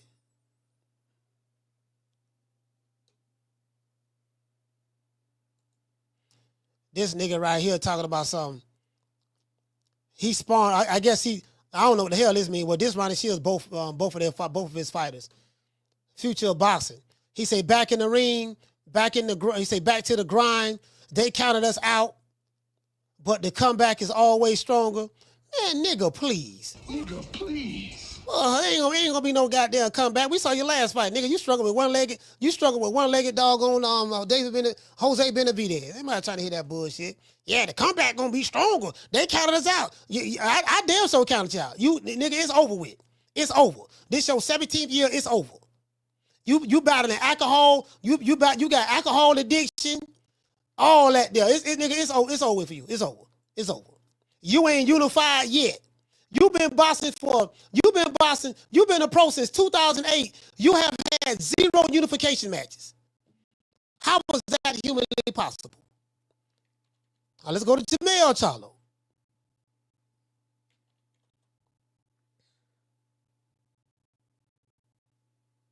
That's twin Charlo over there. I want to unify. You know what I mean? This is Jermell Charlo right here. He ain't miss I want to unify though. All right, so Jermell Charlo showing a picture. He's showing a picture of the gym. I don't know what the fuck this supposed to mean. What this supposed to mean? What I supposed to get excited about this? Let's see what he doing right here. So he say this is life. He say this life ain't for everybody. Facts. He said, you know what I'm here for. 154 is mine until I'm finished. That was 1 day ago. What the fuck that mean? Like, what am I supposed to assume? He said 154 got real spooky since you been gone. All right, at least he back in the gym. Was that Derrick James he with? I think that's Derrick James. No, that ain't Derrick James.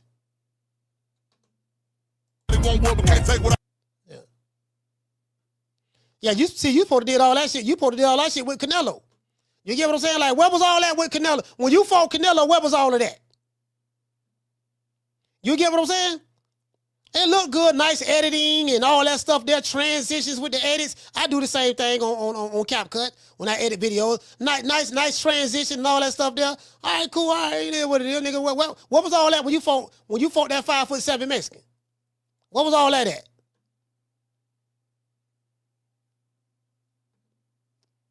Huh? I'm just asking for a friend. Louisiana's very own. Houston don't claim these niggas, so it is what it is. He said recess over with. That was 15 weeks ago. Recess over with.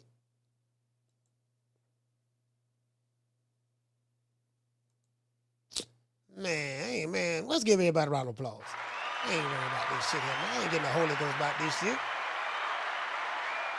I ain't getting the Holy Ghost by none of these niggas. You get what I'm saying? Niggas sitting around here. Man, anybody trying to hear all that bullshit, man. Nigga around here, nigga ain't unified yet. Nigga running this shit. He said Maul's supposed to come back on the plant undercard. Well, I just went to Jermell Charlo's Instagram page. We ain't see nothing. I just went to PBC page. We ain't see nothing. You get what I'm saying? I'm not saying, listen, young boxing fan, I'm not saying that you wrong. All I'm saying is it don't say it on the PBC website. It don't say it on the PBC Instagram page. It don't say it on Jermell Charlo Instagram page. That's all I'm saying. You know what I mean? So let's go to Caleb Plant. You say they're supposed to be on Caleb Plant, huh? All right, let's go to Caleb Plant. How the fuck you gonna be on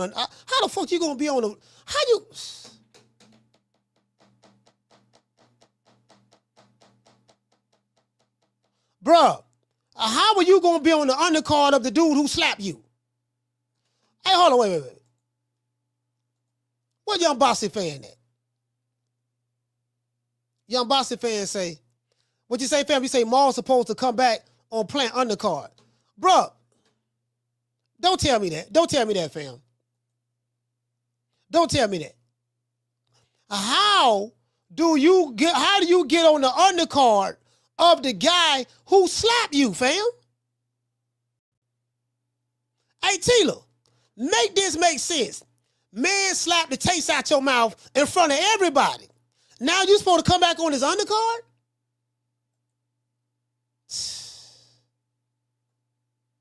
Skill. It's all about skill, basically. When you come to real boxing. I'm not talking about not no Sylvester Stallone shit. That shit they show on TV. That's bullshit. When you start talking about real boxing take real skill. Okay? You get what I'm saying? Boxing, number one, is skill. It's all. Yeah, it's skill. It's skill. It's damn so skill. I'm like, man, hell no. Don't tell me that, dog. How the hell this dude slapped the taste out your mouth and then you go, man, you know what, man, I'm through with the Charlos. I'm through with the Charlos, bro. Fuck all that. You know what I mean? It is what it is.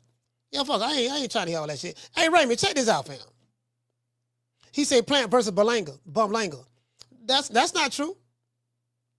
Oh, no, that's not true, fam. That fight, that's not confirmed or anything. Berlanga said he want $10 million to fight doggone Caleb Plant.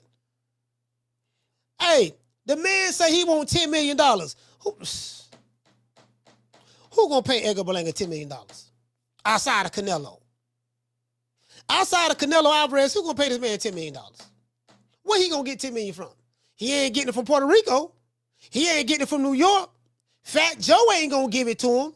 The Terror Squad ain't gonna give it to him. Remy Ma ain't gonna give it to him. Where he gonna get $10 million at outside of fighting Canelo? You get what I'm saying? Planting. Matter of fact, hey, check this out. Hey, young boss, check this out, fam. Hold on. It's another motherfucker here, man. Another goddamn Edgar Berlanga too. Matter of fact, hold on. Now I got Edgar right here. It's another motherfucker, man. See this what's wrong with these dudes. You know what I mean? It's like, listen. It's like I said yesterday. They should have never gave you niggas money. Soon as you give some niggas some money, boy, they don't know how to act, boy. God damn, boy. Talking about he the Prince of Puerto Rico. Man, nigga, man, what I'm trying to tell you, boy. Nigga, please. You the goddamn Prince of Puerto Rico and the King of New York. You the face of Boston that got the keys to the city. Bruh. Boy, the level of delusion. Like this dude right here, boy. This dude right here, so him and Caleb Plant ain't gonna never fight. Listen, Edgar Berlanga gonna make sure that this man pricing himself out. Look here, the face of boxing. Now, I ain't gonna lie, he got a nice chain on. Nice chain, nice pinky ring, and nice watch. I give him that now. He you know what I mean? He got a, look like he wearing a fox. Got that fox, you know what I'm saying? It is what it is. You get what I'm saying? You feel me? Got that Pele, man, Pele, that one came back, huh? We used to rock that back in the day. You get what I'm saying? See, Edgar Berlanga look like a rapper. He look more like a rapper right here. Got diamond studded earrings, bracelets, watch, big diamond rings. You get what I'm saying? VVS is all throughout the chain. So I don't know, like who he gonna fight that's gonna give him the kind of money? Matter of fact, check this out. All right, can we get one over here? Over here to your left. Wait. I hear Ellie sucking. All right, can we get one over here? Over here to your left. Oh, yo, bitch ass. You's a hoe too. I'm like Gray. I'm hating on all these niggas. I'm gonna hate on all these. Hey, I'm gonna start hating on all these. You know what I mean? I ain't gonna lie. I got a love-hate relationship with Edgar Berlanga, though. I ain't gonna lie. I got a love-hate relationship with Edgar Berlanga. I hate him, but I like him, but I hate him at the same time. You get what I'm saying? Edgar Berlanga, the Puerto Rican assassin.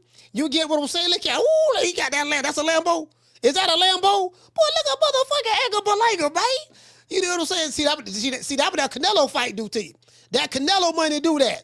You get what I'm saying? When you get that Canelo bag, you get to buy Lambos. Hey, what kind of car this is? This ain't no Lambo.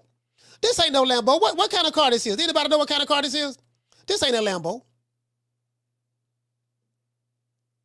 What kind of car this is? You know, I can't afford it, so I don't know. I know a Toyota when I see one, a Honda Accord, or an Infinity. I know that. I want all this fancy stuff. You know what I mean? I ain't got that kind of money. Look at that. He that. look at the Puerto Rican assassin, man. The Puerto Rican assassin right there, man. You get what I'm saying? Yeah, man. And y'all see, look at it getting on a private plane. You get what I'm saying? Swag at an all-time high. You get what I'm saying? Motherfucker ain't did a goddamn thing. Boy, listen, boy, I'm trying to tell you. Hey, listen, Edgar Berlanga was the wrong dude. That was the wrong dude they gave. Listen, that was the wrong dude. They should have gave some money. They should have never gave you niggas money. Lord, that was the wrong dude right there, boy. I don't know how they gave this nigga some goddamn money. Let me see. King of New York. So much blessings coming my way, and I'm ready for it. We close out 2024 with the bang. Nigga, you lost. But 2025 is a life-changing year for me. Now, the life-changing year was last year. Anyway, but don't worry about that. Hey, shout out to Edgar Berlanga. But let's give Edgar Berlanga. Y'all know what? Y'all know I like Edgar Berlanga. Why? It is what I used to hate him. Then now I like him. Then it's like,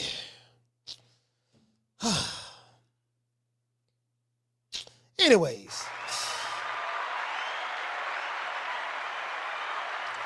Hey, Martinez, the man got the terror squad with him. Man, talking about, I got Fat Joe. I got Fat Joe. Joey Crack, baby. I got Fat Joe, me and Fat Joe. I'm like, okay, who the fuck is Fat Joe? Like, you get what I'm saying? Nigga, hey, listen, this what happened. This what happened when you get a wrong people money. Man laying in bed next to his boxing uniform. This what happened. The chosen one. You know what I mean? You was one of the cherries that Canelo chose. One of the cherries that Canelo chose. That's what it was. I'm the chosen one. You know what I mean? I'm the one that Canelo chose. The money's different up here. You don't understand. I'm touching M's. You don't understand, B. I'm with Fat Joe. I'm with Joey Crack, baby. I'm riding around in McLarens and, I'm private planes, baby. You don't understand. Like this chain I got on costs $250,000. You don't know about that. These are real VBS diamonds right here. Look at my diamond studded earrings. You know what I mean? 25 karat studded earrings. Look, I got it. Listen. You get what I'm saying? I got the bezels. Everything, I'm iced out. You don't understand. I'm the richest guy in Puerto Rico. He ain't from Puerto Rico. I'm the richest Puerto Rican on the planet. You don't understand, baby. I'm the Prince of Puerto Rico. The island got my back. I just got keys to the city from the mayor, Mayor Adams. I know they're building a statue. Edgar Berlanga, they're going to change the street in Brooklyn to Edgar Berlanga Boulevard. They're naming the street after me. You don't understand. There's levels to this. There's levels. I'm Edgar Berlanga. There's levels to this. And I'm sitting back looking like, what the fuck is he talking about? You think this motherfucker whooped? Hey, you think he knocked? Hey, the way Edgar Berlanga talking, you would have thought he knocked out Canelo. Hey, Tila, the way Edgar Berlanga was talking, you would have thought he knocked out Canelo. Damn, am I missing something? Damn, he must have slept. Let me go back and look at the fight. It gotta be something I'm missing. Let me go back and look at the fight, because Canelo must have got knocked out or went to sleep or something, Like, what is he talking about? Yeah, I'm looking like, what did he say? I have 17 first round knockouts. Man, I'm looking at this man Instagram page, his X page. Man, this shit here, man. Listen. Nigga, please. See, this the shit I'm talking about. This shit I'm talking about. Getting these niggas money. You get what I'm saying? Listen, I'm all for fighters. I'm all for fighters getting the bag. Listen. I'm all for a fighter getting the bag. But goddamn. Come on, fam. Turn that down. They got Meek Mill playing. I'm all for fighters getting the bag, but goddamn, come on, fam. You get what I'm saying? I'm all for that. Matter of fact, this is my wish list for 2025. I want to see Caleb Plant fight Jamal Charlo and Edgar Berlanga. I want to see Caleb Plant, my favorite black fighter in boxing. My favorite black fighter is Caleb Plant. You know, I want to see Caleb Plant come back. It's 2 fighters I want to see Caleb Plant fight. Jamal Charlo and Edgar Berlanga. That's it. That's it. I want to see that. I want to see Jamal Charlo and Edgar Berlanga. Let's give everybody a round of applause. Yeah, that's it. That's the one right there. That's what I want to see. That's the fight I want to see. Jamal Charlo and Edgar Berlanga. One dude he slapped, he hold him up. Hold up. Y'all know what hold up is when somebody beat you up. Like he hold him up in front of everybody. Called him a nigga, called him a boy, and told him to come get some. He say, nigga, you better not never put your hands on my face again, boy. I don't give a fuck. Come get some. That's what Caleb Plant said. True. I'm like, damn. Motherfucker here, I can't help but be a fan of Caleb Plant at this point. At this point, I can't help but be a fan of Caleb Plant. I said, one thing I will say now, you know, one thing we know, he ain't scared of niggas or Puerto Ricans. Hey, he ain't scared of niggas in Puerto Rico now. Caleb Plant want to smoke. I just want to throw that out there. He want to smoke. I'm like, you know what I mean? I'm like, look here, man, he ain't scared of niggas in Puerto Rico, so, you know, he might as well go ahead and get him, you know, make it do what it do. But you know, before we go, we got to say all praises due to the Most High, the Most Exalted, the greatest human being on the planet Earth, Mr. Al Heyman. Shout out to Johnny Rice. Well, you know, I guess I gotta be like everybody else and sing Al Heyman. I can quit my job now, baby. 6 figures, baby. You feel me? I'm about to But a name. Do you have a name? Oh, nah, I ain't got no name, you know. Name them names, man. They know who they is. Name them names, please. The names need to be named. They know who they is. The Mexican monster. Yeah, man, I'm trying to tell. I don't know what the hell he doing. Like what the hell? What the hell is Edgar Berlanga, man? Edgar Berlanga crazy, man. You know, I think that's why I like him though. I like him because he crazy.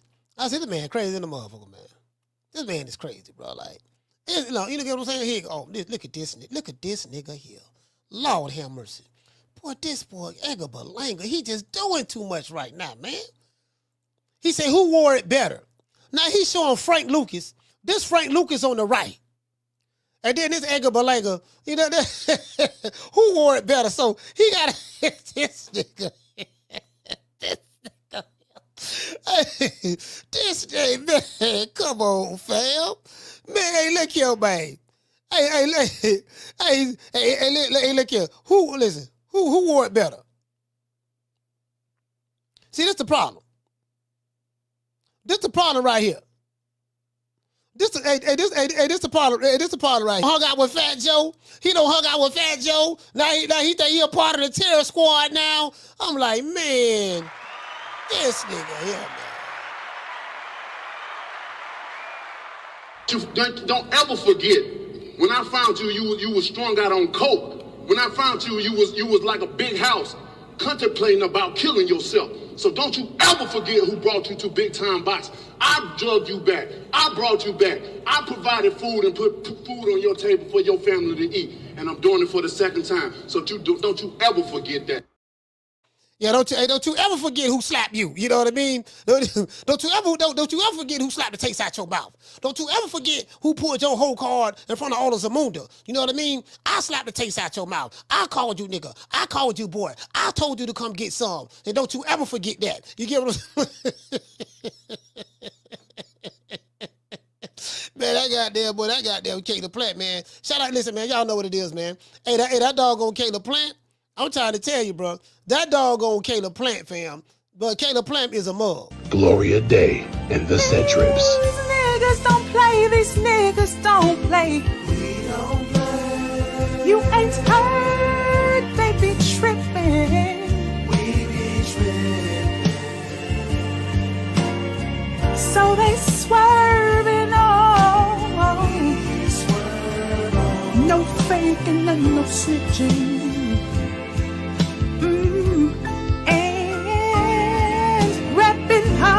For the set.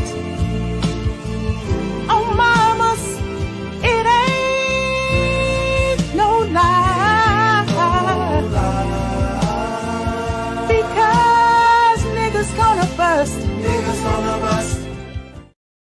Yeah, Yeah, boy, niggas gonna bust. It is what it is. Who you think he is? DJ Quick? No, huh? no, I ain't saying Kid that. Capri? I didn't say Huh? Oh, you must be Jimmy Walker. Blue, you ain't nothing. You don't deserve nothing. You don't get nothing. You get what I give you. I got a contract between me and you that say you do what I tell you to do. Therefore, shut the fuck. Don't say nothing. Don't speak to me. Don't look at me. I tell you something. Money, you know, I just said. Blue, if I raise up, gonna be trouble. Trouble. I'm walking off. Yeah, man, it what it is, Blue. If I raise up, he gonna be trouble. Ooh, now walk it out. Yeah, man, somebody do gotta walk it out. Cause we throwing hands over here. Oh, pussy ass nigga, what's going on, boy? I'm telling you, boy, I'm knock your fuck ass out, boy. Blow for blow, pound for pound, nigga. I got the title, nigga. I'm telling you, boy, finna knock one of you what kind of niggas out. Nigga, I got these hands, nigga. I'm throwing them paws at that nigga, finna knock your ass down again, nigga. Get your ass back up, nigga. Don't run, nigga. I'm telling you, boy, I want all the smoke. Nigga, I'm throwing them paws, nigga. I'm putting them hands on you, nigga. I told you what I'm gonna do to you, nigga. Catch you with the check left hook. Nigga, check left hook, nigga. I told you, boy, pound for pound, nigga. I'm the best. This more action than any Devin Haney fight. Put these paws on you, nigga. I told you, I got you backing up, nigga. I got you backing up. Nigga, watch that check left hook, knock your ass down again, nigga. I'm telling you, boy, it is what it is, nigga. I'm gonna make it do what it do. I'm telling you, boy, we ain't even playing over here, boy.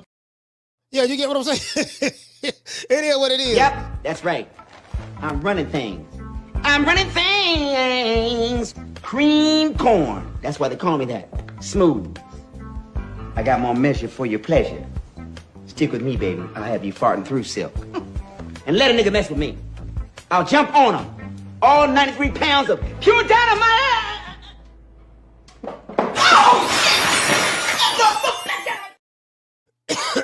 Man, I'm trying to tell y'all, man, it is what it is, man. Shout out to everybody in the chat. Shout out to, what else we got to say to? Shout out to all of the honey dips out there, the tenderonis, and the snow bunnies. See, I shine, she's my snow bunny, please. In the winter lights, so she's my sweet Dr. Free. Talk to my nose, this lover's got it so raw. Make you go stepping out, run out of control.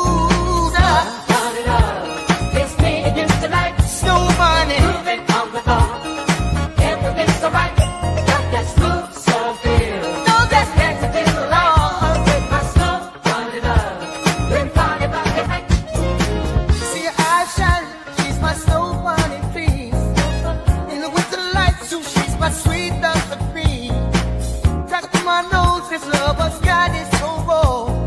Make you go stepping out, run out of control. Turn it up.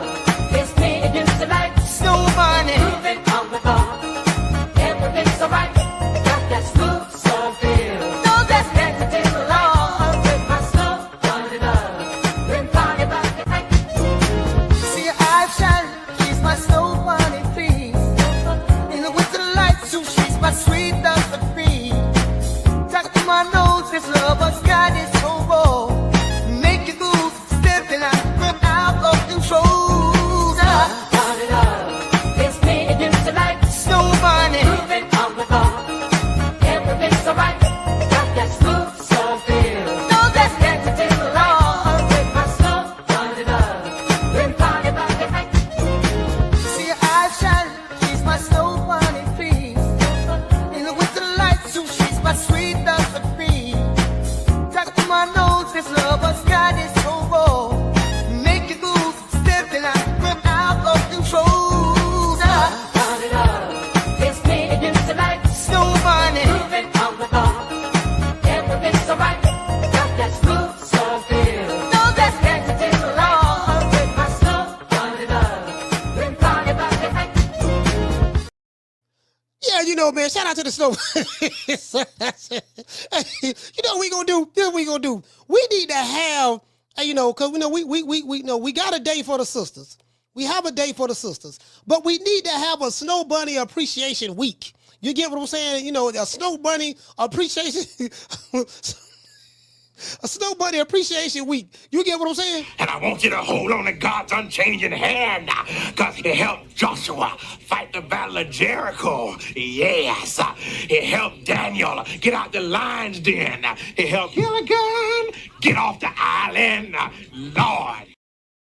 Yes, sir. It is what it is. We're the Charlotte twins. We known for calling everybody out. Please call these people out. Listen, the whole world's looking at you. Call these people out, What's please. up? It's the Jamal the Hitman Charlotte. Let's get it. Who want it? Name them names, man. They know who they is. Name them names, please. The names need to be They know named. who they is. The Mexican monster. Mexican monster. Mellow. You know, and all of the women that's in the chat looking for a real man, I got somebody for you. Hey, woman. Hey, woman. Listen here. Since your man ain't got no heart, maybe you'd like to see a real man. I bet you stay up late every night dreaming you had a real man, don't you? I tell you what, bring your pretty little self over to my apartment tonight, and I'll show you a real man.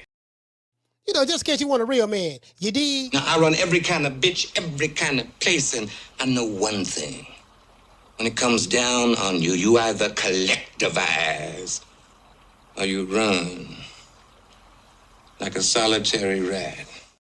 You gotta collectivize or run like a solitary rat. Shout out to the hood. I want to thank the whole hood who came out here. I love y'all. I did this for the hood. Y'all know I beat that boy.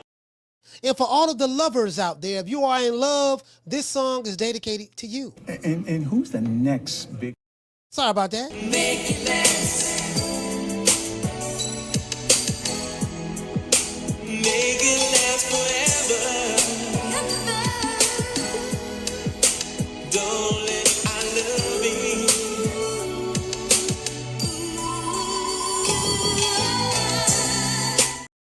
You know, that's just for the lovers out there. That's just for the lovers. Just in case you in love, you want to dedicate a song to your boo, you know what I mean? And you want to watch a video and, you know, when you got to, let me tell you something. When a grown man is looking at another grown man with bedroom eyes and he's lowering his gaze and he's biting his bottom lip passionately, guess what? That man really loves you. True.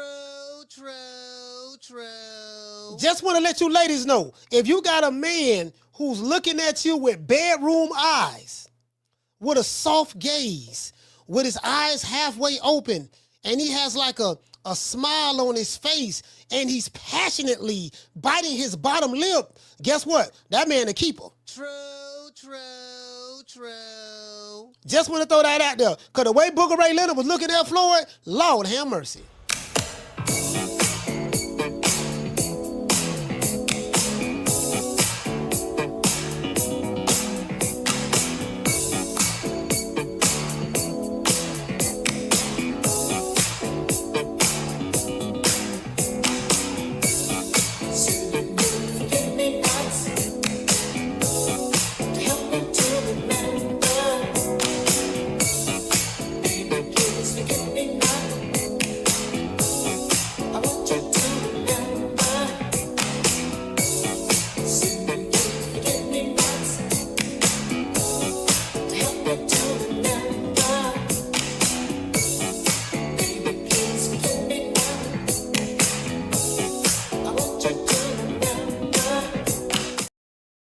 Yeah, man, shout out to everybody in the chat, man. Shout out to JC.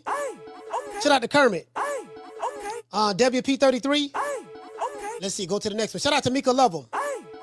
Shout out to Mo Easy. SP got beats. It's cold in the winter. Shout out to Texas 16 South. Who else we have in the building? Shout out to John. Shout out to Green Eyes P.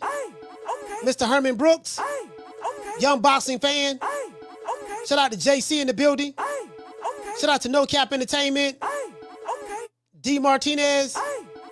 Shout out to Schoolo X-Man. Salute, brother. G5 from the Bronx. Who else we have? JC in the building. Cape Man P. Salute. The Martin 9400. Jamie from New York. Shout out to Mr. Kermit. Kermit, what's going on, fam? Who else we have? Who else we have in the building? John, salute. Mr. G4L, salute, brother. EMS in the building. Tila, North Omaha, stand up. Jersey Bob, what's happening? Bars and Noble, salute. Who else we have, man? Oh yeah, Five Estrella, salute to you, fam. Who else we have in the building? I'm starting to see some of the same names. Hey, shout out to Zoe Travel. Shout out to you, fam. Shout out to JC. L. Harvey in the building. L, what's going on, brother? Who else we have in the building? Damn, I'm trying to get everybody. Jazz Funk. Shout out to everybody watching on X as well. Listen, shout out to Big Old Dog. Shout out to Big Old Dog. Big Old Dog Boxing TV. Salute. Shout out to Sleepy. WMS 702. Who else we have, fam?